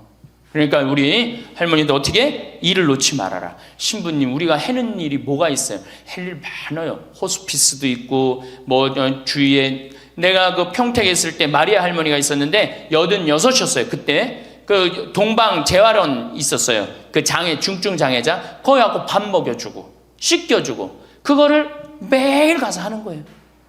너무 멋있더라고, 그 할머니. 지금 이제 어떻게 됐는지 몰라. 이제 나이가 96, 거의 100살 됐을 텐데, 아마 안 돌아가셨을지도 몰라. 그렇게 건강하게 사셨다면은 안 돌아가셨을 거예요. 그러니까 할 일은 곳곳에 있다. 할 일은.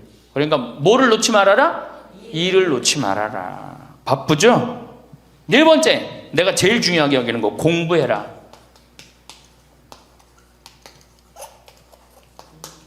나이 먹으면은 공부할 생각을 안 해요. 더 새로 배울 생각을 안 해요. 얼마나 우리 할머니들이 한심하냐 하면은 자식이 어머니 핸드폰 사드릴게요.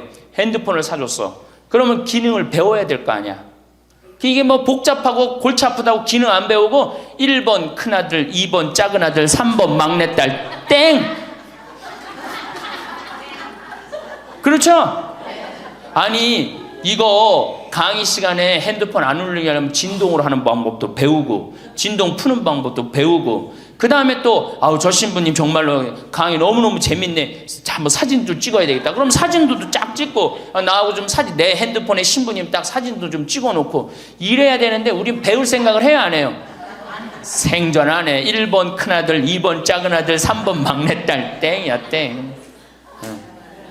뭐 메시지 보내는 법도 좀 배우고 그래갖고 그냥 자식들한테 맨날 전화하고 그러지 말고 자식이 뭐 하는지도 모르는데 맨날 전화하지 말고 메시지 보내갖고 얘야 오늘 날이 참 덥단다. 더운데 뭐 건강 조심해라. 엄마가 얼마나 멋있어요.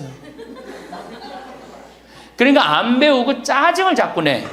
얘 뭐 이렇게 복잡한 게 이런 게 어딨냐. 아유 이거 내 관둬라. 이래고 그냥 짜증을 자꾸 배. 무식하면 자꾸 짜증을 부리고 승질을 부리게 돼 있어요. 그러니까 아유 신부님 늙어서 자꾸 이렇게 가르쳐달라 저렇게 가르쳐달라 창피하다고.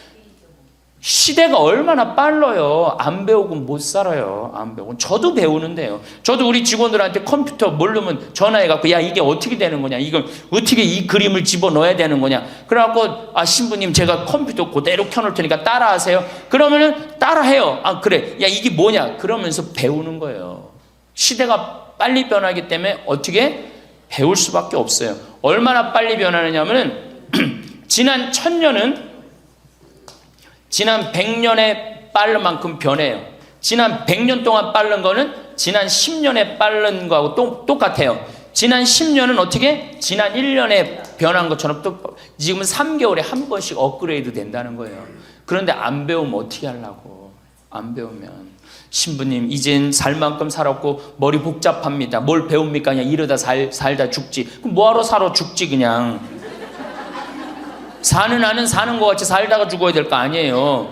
운동도 하고 봉사도 하고 일도 놓지 말고 공부도 하고 그리고 살아야 되는 거예요.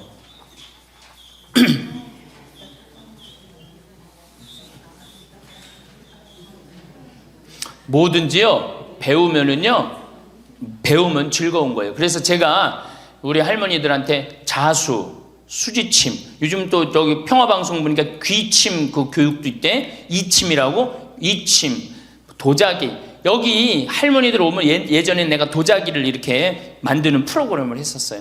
애들보다 훨씬 잘 만들어요. 할머니들이. 깜짝 놀랐어요.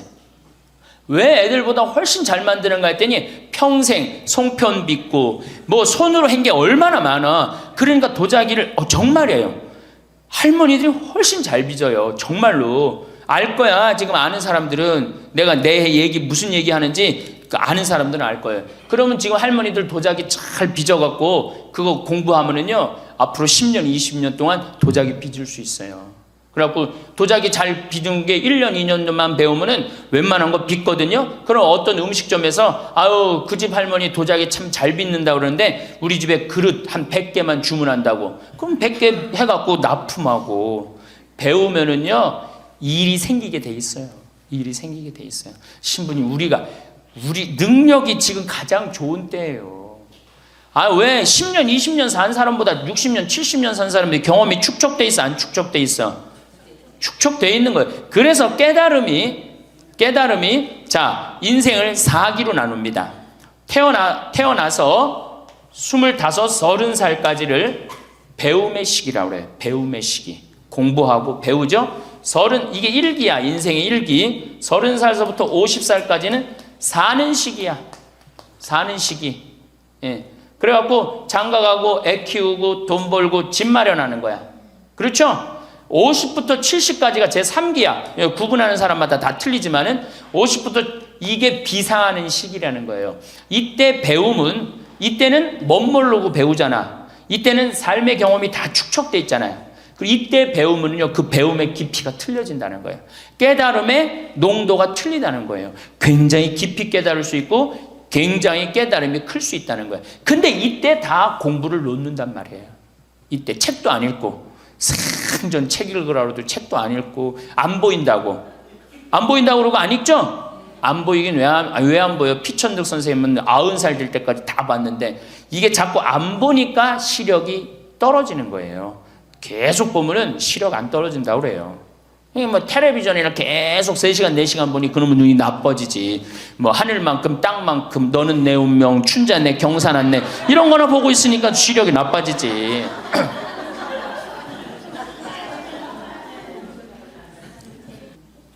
다섯 번째, 인생을 즐겨라.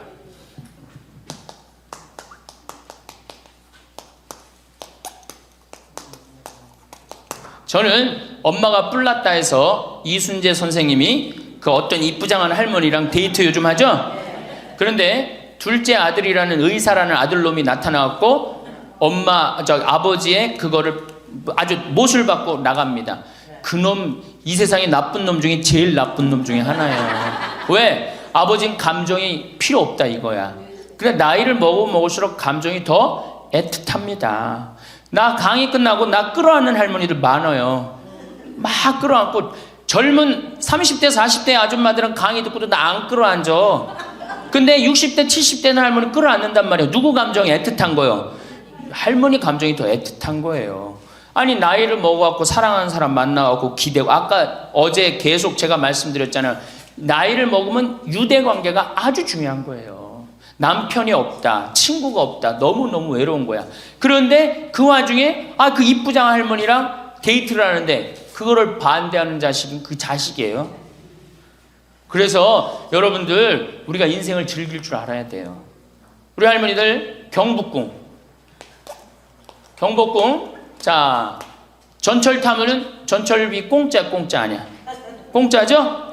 경복궁 입장료 공짜 아니야? 공짜죠? 공짜예요. 65세 넘으면은. 자 보세요. 야 오늘은 내가 왕비처럼 대왕 대비마마가 되고 싶다. 노인 어르신 성경대학 같은 반 우리 도시락 싸들고 가자. 가면은요 그 얼마나 궁이 이뻐. 그럼 다 설명도 해줘. 그 뒤에 부용정이라는 데 가봐. 얼마나 그 정원이야. 왕실의 정원이에요. 내가 세계 여러 나라 정원 다녔지만 우리나라 정원처럼 우리나라 궁의 정원처럼 자연스럽고 아름다운 데는 없어요. 다 다른 데는 꾸며놓고 정말로 편안하지 않아. 근데 거기 이렇게 산책을 하다 보면요 그냥 너무너무 좋다. 특히 이제 단풍 들 때 가봐요. 정말 기가 막히지. 그러니까 경복궁 오늘은 우리 경복궁 가자. 경복궁 가갖고 하루 점심 먹고 내일은 창덕궁 모레는 어르신 성경대학이니까 어르신 성경대학도 가고 다음 날은 3일 돌아다녔으니까 피곤하니까 하루 집에서 쉬고 다음 날은 덕수궁 그 다음에 또 내가 할머니들한테 많이 청하는 거는 박물관에 많이 다니시라는 거예요. 이거 다 배움하고 다 연결돼 있는 거야. 박물관에 가보세요. 내가 그동안 우리나라를 느끼지 못했던 걸 박물관 가면 국립박물관 가봐. 모든 걸 다 느낄 수 있어요. 그 다음에 여기저기 뭐 삼성 에버랜드 거기 있는데 희원이라는 데 가봐요. 얼마나 잘 꾸며놨는지. 그러니까 바빠. 경복궁 다녀야지, 박물관 다녀야지, 헬스 다녀야지, 수영 다녀야 되지. 어때요? 싸울 시간이 어디 있어 며느리하고. 없어요. 집안에 신부님 이거 하려면 돈 많이 들 텐데 돈 거의 안 들어요. 또 돈 든다 하더라도 어떻게 하면 돼? 오늘 집에 가갖고 잡히면 돼. 그래서 잘 생각해 보세요. 내가 운동 다니고 봉사 다니고 일하고 공부하고 경복궁 다니고 박물관 다니면은 아파서 누울 시간 있어요 없어요? 없어요. 아파서 누울 시간 없어요. 그리고 자식하고 부닥칠 시간 있어요 없어요? 없어요. 원망할 시간 있어요 없어요? 내가 바빠 죽겠는데 누구 지금 원망해. 내가 지금 바쁜데. 그래서 누가 필요한 거야? 남편이 필요한 거야. 같이 다닐 남편. 만약에 남편이 다니기 싫다 그럼 친구가 아주 중요한 거예요. 같이 다닐 수 있는. 그래서 자식보다 손자보다 더 중요한 건 누구야? 이렇게 얘기해도 집에 가면 또 자식 용돈 달래, 손자 용돈 달래 거기다 주지. 좋은 친구 이 라면 냉면 같이 안 사 먹어. 참 이 벽을 어떻게 깨야 되는지. 그래서 학교를 다녀야 돼. 4년제 학교를 졸업해야지. 자격증을 주고 안 다니면 못 살게 해줘야 돼. 여섯 번째, 감사하라. 우리 신앙인 중에 내가 천주교 교우들 중에 정말 못하는 게 감사해요. 우리 할머니들 우리 집에 암 환자들이 많이 와 있어요. 암 환자들이. 어제도 암 환자 몇 분이 미사 참여를 했어요. 잘 못 느꼈겠지만은. 그런데 저기 순천, 전주에서 오신 분들, 순천에서 아주 증세가 안 좋은 자매가 하나 왔어요. 아주 뭐 얼굴이 새카매, 간이 안 좋아갖고 얼굴이 새카매. 남편도 나한테 와갖고 신부님 소식을 들었는데 여기 오면 좋다고 그래서 왔다. 신부님만이 우리를 살려준다. 내가 무슨 재주가 있어서 살려줘? 나는 살려줄 능력 없어요. 그런데 왔는데 그 자매를 봤는데 우는 거예요. 너무 아프니까 계속 우는 거예요. 그런데 내 강의를 몇 번 들어보고 주위에 암 환자들 보니까 암 환자들이 깔깔깔깔 웃는 거야. 그러니까 나한테 그 얘기를 해요. 로엘라 자매님, 신부님 너무 이상하다고. 저 암에 걸렸는데 왜 웃느냐고. 저 자매들은 난 아파 죽겠는데, 난 밥도 못 먹고 토하고 그러는데. 그래서 내 강의에 중요한 게 뭐야? 기뻐하라, 감사하라야. 자매님 지금 살아있는 것 자체만 해도 지금 은총이다. 죽으면 하나님한테 가는 것도 은총이고, 내가 울면서 하루를 지내느냐 웃으면서 하루를 지내느냐 굉장한 차이가 있다. 얼마나 자매님 이렇게 암이 걸렸어도 이렇게 경치 좋은 데서 와서 해주는 밥 먹고 사는 사람이 몇 명이나 되느냐. 그것도 남편 시중 극진하게 남편이 모시더라고요. 이렇게 남편 시중 극진하게 들고. 이게 지금 감사할 일이 지금 울 일이냐. 자매가 한 일주일 지나더니 신부님 밥을 먹을 만 하다는 거예요. 밥을. 그리고 이제 한 2주일 있다가 항암 치료를 하러 갔어요.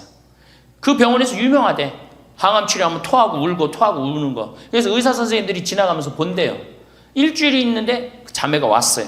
자매가 와갖고 나한테 이제 한 1시간 동안 얘기를 했어요. 신부님, 내가 이번에 기적을 체험했다는 거예요. 그럼 무슨 기적을 체험했냐니까, 내가 여기 이 평창의 생태마을에 오기 전까지는 감사라는 걸 몰랐대요.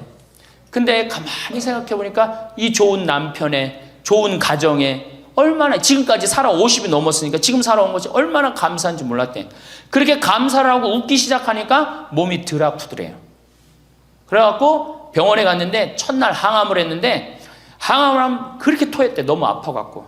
근데 첫날 항암을 했는데 안 토하더래요. 아프지도 않더래요. 그래서 참 신기했대요. 그 의사 선생님들 보고 맨날 나 죽으면 어떻게 하냐고 울었는데 의사 선생님들 보고 빵긋빵긋 웃었대, 본인이. 그러니까 그냥 의사 선생님들 이상하다고, 저 맨날 울던 저 자매가 저렇게 웃느냐고. 이틀째 항암을 했는데 그때도 안 토하더래. 안 아프더래. 6일 동안 항암을 했는데 안 토하고 안 아프더래요. 그래갖고 항암하고 난 다음에 하루를 병원에서 쉬어야 되는데 바로 평창에 온 거야. 여기가 좋다고. 왜? 사람이요, 감사하고 기쁘다 보면요 아픈 것도 없어지는 거예요. 짜증 부리고 신경질 부리면 병이 나한테 들어오거든요. 근데 내가 막 웃고 기쁘면요 병이 나가게 돼 있어요. 그래갖고 이제 우리 자매가 여기 있다가, 내가 여기 여름에는 사람이 너무 많이 오니까 좀 가 있으라고. 근데 얼마 전에 그 형제가 전화했어요. 신부님, 저 순천에 사는 누구입니다. 요즘 어떻게 됐느냐 그랬더니, 우리 마누라가요 얼마 전에 병원에 갔는데 암이 다 없어졌어요. 기적이지, 기적. 감사하냐 감사하지 않느냐에 따라서 건강도 결정되는 거야. 건강도. 그러니까 우리 할머니들 감사하세요. 그리고 여기 할머니들은 감사 안 할 수가 있는 할머니들이야. 지금 2달으로 이 평창까지 올 정도면 감사해 안 감사해? 본당 신부 잘 만나갖고 뭐 돈도 많이 대줬다며, 얘기 들어보니까. 돈도 많이 대주고 얼마나 좋아. 그리고 생각해봐. 어제 점심 저녁, 오늘 아침 저녁 해주는 밥 먹었잖아. 그렇죠? 맨날 내가 집에서 해 먹어야 되는데 해주는 밥 먹고 얼마나 감사해. 또 어젯밤에 이렇게 빈님이 오시는데 아침에 일어나니까 저 구름, 산에 걸려있는 구름 이뻐요 안 이뻐요? 그러면은 벌써 하느님한테 감사 찬양 100번은 더 했어야 될까? 하느님 감사합니다. 내가 비산동 성당 다녀갖고 이 좋은 성당에서 여기 1박 2일로 보내주고 밥 3끼 이제 먹었잖아. 밥 3끼 공짜로 먹여주시고 감사합니다. 감사합니다. 입만 열면 뭐 해야 돼? 감사합니다 해야죠? 그러면은 건강한 거예요. 건강한 거예요. 예, 그러고 살아야 돼. 그리고 집에서도 자식들 앞에서 입만 열면 뭐 해야 돼? 감사하다. 니네들 건강하고 나도 건강하고 감사하다. 그냥 냉면 안 얻어먹은 거 이런 것만 원망하지 말고 냉면 먹고 싶으면 어떻게 하라고? 내 돈 가지고 내가 가서 사 먹으면 돼. 내 돈 주고 내가 가서 사 먹으면 되지. 그걸 기다려요. 신부님, 냉면 사 먹을 돈이 어디 있어요? 집 하나 잡히면 되는 거예요. 7번째, 웃어라. 자, 우리 할머니들 어제 오늘 많이 웃었어요, 안 웃었어요? 이게 웃는 게 이 할머니들한테 문제인데, 웃으면 자꾸 수명이 연장된다는데 어떻게? 어린아이는요 하루에 300번 어저께 할머니들이 깔깔 웃은 것처럼 웃는데요. 근데 나이 먹을수록 하루에 10번, 15번을 안 웃는다는 거예요. 근데 우리 할머니들 어제 오늘 어린아이 같이 깔깔깔깔 웃었어. 그러니까 얼굴이 처음에는 얼굴이 다 굳어 있었어요. 첫 강의 평화방송 봐. 첫 강의 굳어 있나 안 굳어 있나? 네, 첫 강의 보세요. 그런데 지금 4번째 강의인데 얼굴이 확 폈어. 웃으니까 얼마나 좋아. 이 분위기가 확 꽃이 피잖아. 웃으면서 살아야 돼요. 특히 우리 할머니들은 안 웃으면은 정말로 무서워 보여요. 생각을 해봐. 머리는 하얗지, 얼굴은 쭈글쭈글하지. 어? 거기다 웃어도 전찬을 판국인데 그 얼굴을 갖고 인상을 한번 써봐. 얼마나 자식들이 보기 싫겠어. 그러니까 자식들 보면 어떻게? 빵긋빵긋 웃어요. 빵긋빵긋. 그리고 가능한 한 집 근처에 안 들어가는 게 좋아. 수영장 다니고 헬스장 다니고 경복궁 다니고 박물관 다니고, 그 다음에 지금 각 구청에서 전부 다 교육 프로그램이 굉장히 많아요. 붓글씨도 배우고 가봐. 하여튼 프로그램이 굉장히 많아요. 제가 서울이나 뭐 이런 데 강의 가요. 일반 구청 뭐 또 이 여성교육센터 가보면 강좌가 40개가 넘어요. 그럼 그거 등록하고 가서 듣는 거야. 그거 얼마나 좋아. 가면 또 밥 주는 데도 많고. 집에 계시지 말고. 자, 8번째, 자기 자신에게 친절해라.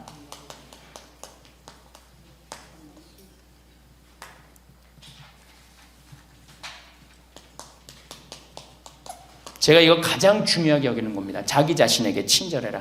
우리 할머니들 이제 내가 늙었으니까 이제 소용없다. 이제 뭐 난 늙었으니까 이제 뭐 부귀영화도 필요 없다. 그냥 밥 세 끼만 먹고 산다. 이러지 마세요. 지금처럼 소중한 순간이 없어요. 죽기 전에 가장 행복하게 죽어야지 천당 가는 거예요. 자, 아들이 어머니 제가 갈비 사드리니까 갈비 먹으러 갑시다. 그러면은 할머니들이 얘야 경제도 어려운데 갈비는 무슨 갈비냐, 그냥 집에서 김치찌개나 먹자. 이 할머니 바보 멍텅구리 할머니예요. 아들이 갈비 사준다면 어떻게 해야 돼? 방에 들어가고 바로 빨간 거 입술에 바르고 가방 들고 따라 나가야 돼요. 에? 그리고 체하 갖고 집에 들어와서 약을 먹는 한이 있더라도 아들한테 뭐라고 그래야 돼? 내가 아들 잘 만나갖고 호강한다. 고맙다. 고맙다. 어디 갔어? 고맙다. 응? 감사하다. 정말로 내가 너 때문에 호강한다. 나같이 이렇게 호강하는 노인네가 우리 동네는 없다. 이렇게 얘기하면은 다음에 아들이 어떻게 또 사드리고 싶어요. 그런데 만약에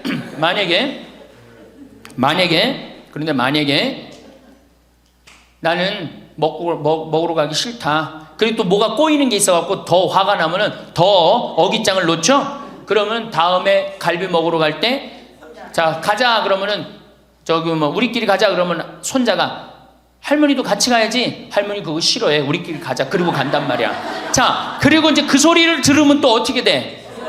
또 열받잖아. 스스로 무덤을 파지 마세요.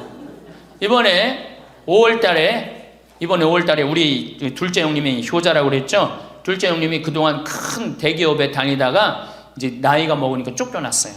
쫓겨났는데 둘째 아들이 어머니 아버지 그동안 제가 회사 다니냐고 어머니 아버지 한 번도 모시고 제대로 여행도 못했으니까 쫓겨나자마자 처음 한 게 뭐야? 어머니 아버지 모시고 전국 여행 간 거예요. 전국 여행. 어머니가 전화를 했어요. 아들이 이렇게 여기 전국 여행 다닌다고 뭐 일주일을 벼두라고 그랬다고. 그래서 내가 어머니한테 얘기했어요. 어머니 분명히 아들이 호텔이나 좋은 데 예약했을 텐데 거 하룻밤 뭐 20만 원, 30만 원 자는데 여기서 자지 말고 여관에서 자자. 제발 그러지 말라고.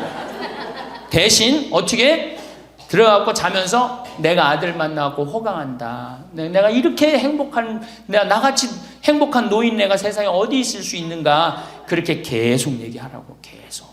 그래야지 아들이 기분 좋은 거예요. 나는 내가 신부 처음 됐을 때 어버이날인가 어머니한테 내가 옷 좋은 걸 사줘야 되겠다. 그래갖고 백화점에 가고 거의 100만 원짜리를 내가 골라갖고 은은하고 우아한 거를 사다 줬어요. 어머니한테. 근데 어머니가 그걸 딱 보더니 확 내던지더라고. 100만 원짜리를. 나 이런 거 싫다고. 그러니까 어머니 마음에 안 드는 거예요. 늙으면 난 울긋불긋한 거 좋아하는 걸 그때 몰랐지. 그걸 모르고 그냥 은은한 걸 사준 거야. 근데 마음에 안 들었던 거지. 그런데 사실은 마음에 안 들어도 아이고 고맙다. 그리고 안 꼈잖아. 그럼 그거 갖고 울긋불긋한 거 사면 되잖아. 근데 그 자리에서 버리니까 그 후로 난 한 번도 어머니 옷 사준 적이 없어요. 자신이 없는 거야. 뭘 사다 줘야지 이게 마음에 드는 건지. 이제는 좀 자신 있어. 이제는 울긋불긋한 거 사다 주면 좋다고 그래. 자기 자신한테 친절해야지. 누구도 친절해? 자식도 귀하게 여기는 거예요. 재미난 얘기가 있잖아요. 어떤 엄마가 자기 아들을 막 때려. 야 이놈 자식 너 맨날 말도 안 듣고. 그럼 동네 아줌마도 에이 이놈아 너 왜 엄마 말 안 들어? 때리는 거예요. 내 자식 내가 때리면 누구도 때려. 남도 때리게 돼 있어요. 근데 내 자식 금여 오기야 키우면 다른 사람 못 때립니다. 똑같은 거예요.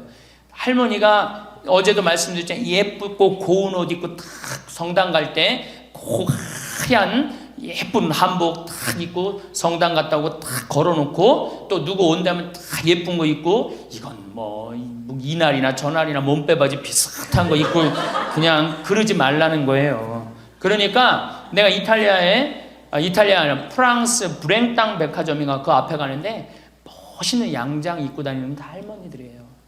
근사하게. 근데 우리는 할머니들이 다 그냥 정말로 그 늙은 티를 내고 있는 거예요.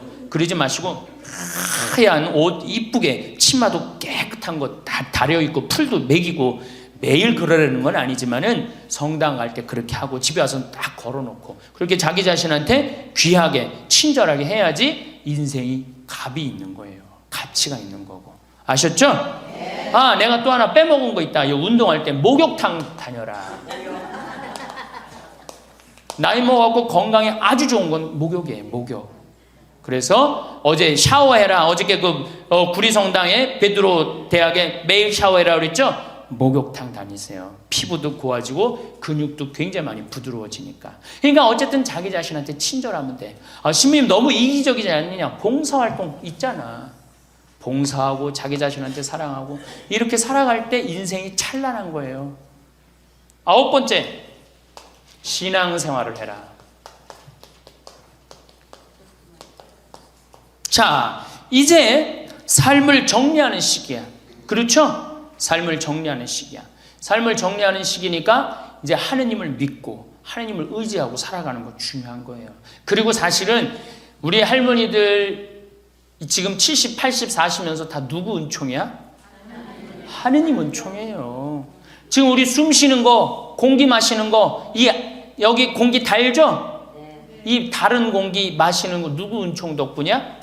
하느님 덕분이에요. 그러니까 하느님 덕분이니까 어떻게? 하느님께 이제 남은 인생 감사하면서 사는 거예요. 그러니까 이 신앙생활, 하느님이 이제 묵주기도도 열심히 하시고 미사참여도 열심히 하시고, 그리고 어제도 말씀드렸지만 돌아가실 때 제발 자식한테 재산 남겨놓고 돌아가지 마세요. 어떻게 하세요? 하느님의 영광을 위해서 가난하고 헐벗고 불쌍한 이들을 위해서 봉헌하고 가세요.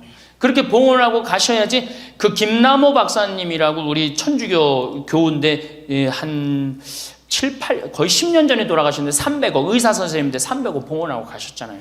저는 그 선생님이 살아생전에도 대단하셨지만은 돌아가시면서도 너무 훌륭하게 돌아가신 거예요. 자식한테 재산 하나 더 물려준다고 그래봤자 그거 갖고 싸우기나 하고 감사하지도 않아. 10번째, 10번째, 세계 평화를 위해 기도해라. 너무 대단한 얘기를 해죠. 세계 평화를 위해 기도해라. 우리 할머니들 어제도 미사여물 들어오는 거 보니까 어떻게 손자를 위하여 뭐 자식을 위하여 제발 그러지 마시고 이제는 전쟁이라면 하느님 성모님이 그러잖아요. 전쟁 없애기 위해서 기도해라. 세계 가난한 이들을 위해서 기도해라. 그러잖아요. 그러니까 우리 할머니들 이제는 항상 누구를 위해서 기도해? 세계 평화, 세계의 구원을 위해서. 이젠 70쯤 됐으면 세게 놀아야 될 거 아니야. 크게 놀아야 될 거 아니야. 세계의 평화를 위해서, 세계의 구원을 위해서. 우리 성모님이 늘 세계 구원을 위해서 기도하라고 그러잖아요. 그리고 우리 신부들 위해서 기도하고. 그러니까 기도를 적어놔. 1번 이거 저기 뭐 방송에 뭐 누구 이름 하면 안 된다고 그러네. 본당 신부 위해서. 2번 세계 구원을 위해서. 3번 사제들을 위해서. 4번 기억하고 싶은 사람들 많잖아. 부모님을 위해서. 5번 자식들을 위해서. 6번 대통령 똑똑해지라고 기도하고. 이렇게 기도해놓고 아침부터 일어나고 딱 기도 지향을 두고 기도를 해두면요 얼마나 자신이 소중한 사람이고 중요한 일을 한다는 걸 안다는 거예요. 우리 할머니들 자 다시 한번 이거 뭐 다 기억 못하겠지만 뭐 해라? 운동해라. 뭐 해라? 봉사해라. 뭐 해라? 일을 놓지 말아라. 뭐 해라? 공부해라. 그 다음 인생을 즐겨라. 아주 중요한 거예요. 그 다음에 감사해라. 웃어라. 자기 자신에게 친절해라. 신앙생활을 해라. 세계 구원을 위해 기도해라. 자, 총정리합니다. 자, 21세기는 누구의 시대다? 노인의 시대다. 노인의 시대다. 의술이 발달해갖고 이제는 보통 100년을 산다. 100년을 사니까 우리 할머니도 앞으로도 30년, 20년 남아있다. 30년, 20년 남아있는데 외롭고 쓸쓸하게 살면 안 된다. 그래서 누가 필요하다? 친구가 필요하다. 자, 이제 30년 남아있는 오래 사는 나를 돌볼 사람은 아무도 없다. 돌볼 사람은 오로지 누구밖에 없다? 나밖에 없다. 그러니까 냉면이 먹고 싶으면 나 지금 냉면 먹고 싶은 거 누구만 한다? 나만 한다. 그러니까 누구한테 누가 사줘야 된다? 나한테 내가 사줘야 된다. 냉면 먹고 싶으면 어떻게? 내 돈 가지고 내가 가서 사 먹으면 되는 거예요. 그래갖고 돈 있는 대로 다 쓰다가 죽을 땐 통장에 얼마만 남겨놓고 죽어라? 500만 원만 남겨놓고 죽어라. 그리고 돈을 쓰면 돌아다니게 돼 있고 움직이게 돼 있어요. 그렇죠? 그리고 죽을 땐 어떻게 죽어라? 꼴까닥 죽어라. 이것만 외우면은 할머니들 외롭지 않게 사실 거예요. 그러니까 어르신 성경대학 끝까지 다니시고 늘 즐겁게 사시고 그리고 자식이 없다 이렇게 생각을 하셔야지 며느리가 스트레스 안 받는 거예요. 며느리 이거 챙겨나고 저거 챙겨나고 뭐 섭섭하고 뭐 기억하고 이거 있으면 며느리 못 살아요. 우리 어머니 바빠갖고 며느리가 있는지도 없는지도 모르고 살아. 그럼 며느리가 얼마나 엄마가 좋겠어. 시어머니가. 안 그래요? 그냥 며느리 아들만 그냥 평생 쳐다보고 살고 있어. 그냥 눈 그냥 아들 지나가면 아들 이렇게 하는 며느리 지나가나 보다 이러고 그러면 얼마나 불편하겠어요. 우리 어머니가 그래요. 우리 어머니 구경하기가 힘들어요. 바빠서. 나보다 훨씬 바빠요. 나보다. 세상에 나보다 바쁘니 얼마나 바쁜 거야. 아버님도 아침에 딱 나가고 동네 노인정 다니시고 지금 이제 소백산 송이 따로 가시고 그렇게 살아야지 스트레스를 안 받는 거예요. 그래서 여러분들 교황님이 뭐라 그러셔 돌아가시면서 나는 행복했습니다. 여러분들도 행복하십시오. 자 끝으로 은총. 저는 내가 비산동에 있을 때도 그래서 내가 이렇게 미사를 봉헌하다 보면 어떤 자매가 앉아있으면 기분이 너무 좋아. 미사 봉헌할 때 그 자매 은총 가득한 자매예요. 또 내가 이렇게 집 질 때 능평성당에서 집 질 때 어떤 형제가 나타나면은 집 짓는 일이 빨리빨리 진행이 돼요. 그 형제 무슨 형제야? 은총 가득한 형제. 남에게 기쁨을 주는 사람이 은총 가득한 사람이에요. 그러니까 우리 할머니들은 은총 가득하고 행복한 삶을 사시기를 바라겠습니다. 감사합니다. 살아가는 동안 우리는 수많은 계절을 맞이하고 또 보냅니다. 그 중에서도 노년이라는 시기는 마치 잘 익은 과일처럼 삶의 깊은 맛과 향기를 품게 되는 특별한 때입니다. 이 소중한 시간을 어떻게 하면 더욱 의미 있고 행복하게 보낼 수 있을지에 대해 황창현 신부님의 귀한 말씀을 길잡이 삼아 여러분과 함께 진솔한 이야기를 나누어 보고자 합니다. 신부님의 지혜는 특정 종교를 넘어 우리 모두의 삶에 적용될 수 있는 보편적인 가치를 담고 있어 함께 곱씹어 볼수록 그 의미가 깊어집니다. 신부님께서 행복한 노년을 위한 첫 번째 열쇠로 제시하신 것은 바로 꾸준한 운동입니다. 이는 단순히 몸을 움직이는 것을 넘어 우리 삶 전체에 활력을 불어넣는 근원과도 같습니다. 우리 몸은 정직해서 돌보는 만큼 건강으로 보답합니다.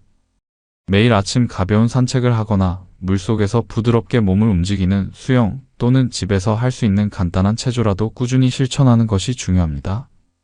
운동은 혈액순환을 돕고 근력을 유지시켜 넘어짐을 예방하며 맑은 정신을 유지하는 데도 큰 도움을 줍니다. 중요한 것은 격렬함보다는 꾸준함이며 자신의 몸 상태에 맞춰 즐겁게 할 수 있는 운동을 찾는 것이 지혜로운 방법입니다. 이렇게 몸을 돌보는 습관이야말로 건강하고 기쁨 넘치는 노년을 위한 가장 기본적인 투자라고 생각합니다. 두 번째로 신부님께서는 봉사하는 삶이 가져다주는 깊은 기쁨에 대해 말씀하셨습니다. 돌이켜보면 우리는 평생 누군가로부터 도움을 받고 또 누군가에게 도움을 주며 살아왔습니다. 노년기의 봉사는 우리가 살아오면서 쌓아온 경험과 지혜, 그리고 따뜻한 마음을 사회에 환원하는 아름다운 과정입니다. 도서관에서 아이들에게 책을 읽어주는 일, 병원에서 아픈 이들의 말벗이 되어주는 일, 혹은 지역사회의 작은 일손을 돕는 등 우리가 할 수 있는 일은 생각보다 많습니다. 봉사는 타인을 위한 것이기도 하지만 그 과정에서 얻는 성취감과 삶의 의미는 우리 자신에게 더욱 큰 선물로 돌아옵니다. 새로운 사람들과의 만남을 통해 사회적 유대감을 다지고 외로움을 덜어내는 소중한 기회가 되기도 합니다. 세 번째 가르침은 일을 계속하는 것의 중요성입니다. 신부님께서 말씀하신 일이란 생계를 위한 의무적인 노동만을 의미하는 것이 아닙니다. 오히려 평생 갈고 닦은 자신만의 기술이나 지혜를 활용하여 사회에 기여하거나 혹은 평소 마음속에 품어왔던 작은 꿈을 실현하는 모든 활동을 포함합니다. 경험을 바탕으로 젊은 세대에게 조언을 해주는 멘토가 될 수도 있고 아름다운 정원을 가꾸거나 손으로 무언가를 만드는 창작 활동에 몰두할 수도 있습니다. 이러한 활동들은 우리에게 경제적인 보상 이상의 정신적인 만족감과 자긍심을 안겨줍니다. 나는 여전히 쓸모 있는 사람이다. 나는 무언가를 해낼 수 있다는 긍정적인 자기인식은 삶의 활력을 유지하는 데 매우 중요합니다. 네 번째로 신부님께서는 끊임없이 배우는 자세를 잃지 말라고 당부하셨습니다. 배움에는 나이가 없다는 말처럼 새로운 지식이나 기술을 익히는 것은 우리 뇌에 신선한 자극을 주고 세상을 바라보는 시야를 넓혀줍니다. 어쩌면 젊은 시절에는 생업에 바빠 미처 관심을 갖지 못했던 분야, 예를 들어 외국어나 악기 연주, 그림 그리기 또는 스마트폰이나 컴퓨터 같은 새로운 기술을 배우는 것에 도전해 볼 수 있습니다. 이러한 배움의 과정은 단순한 지식 습득을 넘어 새로운 사람들과 교류하고 소통하는 즐거움을 선사하며 특히 디지털 기기 활용법을 익히는 것은 멀리 있는 가족들과 더 가깝게 소통하는 다리가 되어주기도 합니다. 배움을 통해 우리는 매일 새롭게 성장하는 자신을 발견하게 될 것입니다. 다섯 번째는 인생을 마음껏 즐기는 것입니다. 신부님께서는 우리가 이제껏 앞만 보고 달려왔다면 이제는 잠시 멈추어 서서 주변의 아름다움을 느끼고 삶의 여유를 만끽해야 한다고 말씀하셨습니다. 젊은 시절에는 시간이나 경제적인 이유로 망설였던 여행을 떠나보는 것도 좋고 평소 좋아하던 음악회나 전시회를 찾아 마음의 양식을 쌓는 것도 훌륭한 즐거움입니다. 혹은 자연 속으로 들어가 계절의 변화를 온몸으로 느끼거나 오랜 친구들과 함께 맛있는 음식을 나누며 담소를 즐기는 소박한 시간 속에도 큰 행복이 숨어 있습니다. 중요한 것은 현재를 충실히 느끼고 스스로에게 기쁨을 선물하는 데 인색하지 않는 것입니다. 여섯 번째 지혜는 바로 감사하는 마음을 갖는 것입니다. 신부님께서는 일상의 아주 사소한 것들 속에서도 감사의 제목을 찾을 때 우리 삶이 얼마나 풍요로워질 수 있는지를 일깨워 주셨습니다. 아침에 눈을 떠 햇살을 볼 수 있다는 사실, 따뜻한 차 한 잔을 마실 수 있는 여유, 길가에 핀 작은 들꽃의 아름다움, 그리고 곁을 지켜주는 가족과 친구들의 존재에 대해 감사하는 마음을 가져보는 것입니다. 감사는 부정적인 생각들을 몰아내고 우리 마음을 평화와 만족감으로 채워줍니다. 매일 잠들기 전 오늘 하루 감사했던 일들을 떠올려보는 작은 습관이 우리 삶을 더욱 긍정적으로 변화시킬 수 있습니다. 일곱 번째로 신부님께서는 웃음의 놀라운 힘을 강조하셨습니다. 웃음은 최고의 보약이다라는 말처럼 진심으로 웃는 순간 우리 몸에서는 스트레스를 줄여주고 면역력을 높이는 호르몬이 분비된다고 합니다. 어린 아이들처럼 사소한 일에도 까르르 웃을 수 있는 순수한 마음을 되찾는 것이 중요합니다. 재미있는 이야기나 영상을 보며 함께 웃거나 유머를 생활화하여 주변 사람들에게도 즐거움을 선사하는 것도 좋습니다. 설령 억지 웃음이라도 자주 웃다 보면 그것이 진짜 웃음으로 이어지고 긍정적인 마음 상태를 유지하는 데 큰 도움이 됩니다. 8번째는 자기 자신에게 한없이 친절해지는 것입니다. 신부님의 이 말씀은 우리 모두에게 큰 울림을 줍니다. 우리는 평생 동안 가족을 돌보고 사회적 책임을 다하느라 정작 자기 자신을 돌보는 데는 소홀했던 경우가 많습니다. 이제는 그 누구보다 자기 자신을 아끼고 사랑하며 스스로에게 너그러워져야 합니다. 지난날의 아쉬움이나 후회보다는 지금의 나를 있는 그대로 받아들이고 내가 진정으로 원하는 것이 무엇인지 귀 기울여야 합니다. 스스로를 위한 작은 사치를 부리거나 편안한 휴식을 취하는 등 자신을 소중히 대하는 것이야말로 행복의 가장 기본적인 조건입니다. 9번째로 신부님께서는 신앙생활을 통해 마음의 깊은 평화를 찾으라고 조언하셨습니다. 인간은 누구나 삶의 궁극적인 의미와 마주하게 되며 때로는 연약함을 느끼기도 합니다. 신앙은 이러한 순간에 우리에게 큰 위안과 힘을 주고 삶의 방향을 제시해 줄 수 있습니다. 각자가 믿는 종교적 가르침을 따르거나 혹은 명상이나 자연과의 교감을 통해 내면의 목소리에 귀 기울이는 시간은 마음을 정화하고 영혼을 성장시키는 소중한 과정입니다. 이를 통해 우리는 삶의 어려움 앞에서도 흔들리지 않는 평정심을 유지하고 다가올 시간을 겸허히 받아들일 준비를 할 수 있습니다. 마지막 10번째 가르침은 나 자신과 가족을 넘어 더 넓은 세상을 위해 기도하고 마음을 쓰는 것입니다. 신부님께서는 이러한 이타적인 마음이 우리 자신의 존재를 더욱 의미 있고 가치 있게 만든다고 하셨습니다. 우리 주변의 어려운 이웃들을 위해 나아가 세계의 평화와 모든 생명의 안녕을 위해 기도하는 마음은 우리의 시야를 넓히고 더 큰 사랑을 실천하게 합니다. 이러한 마음가짐은 개인적인 행복을 넘어 공동체 전체의 행복에 기여하는 성숙한 시민의 자세이며 우리 영혼을 더욱 풍요롭게 합니다. 황창현 신부님께서 전해주신 이 10가지 지혜들은 결국 우리 삶을 더욱 긍정적이고 능동적으로 그리고 의미 있게 만들어가는 구체적인 방법들입니다. 노년은 삶의 마무리가 아니라 새로운 시작이며 지혜와 경륜이 빛을 발하는 황금기입니다.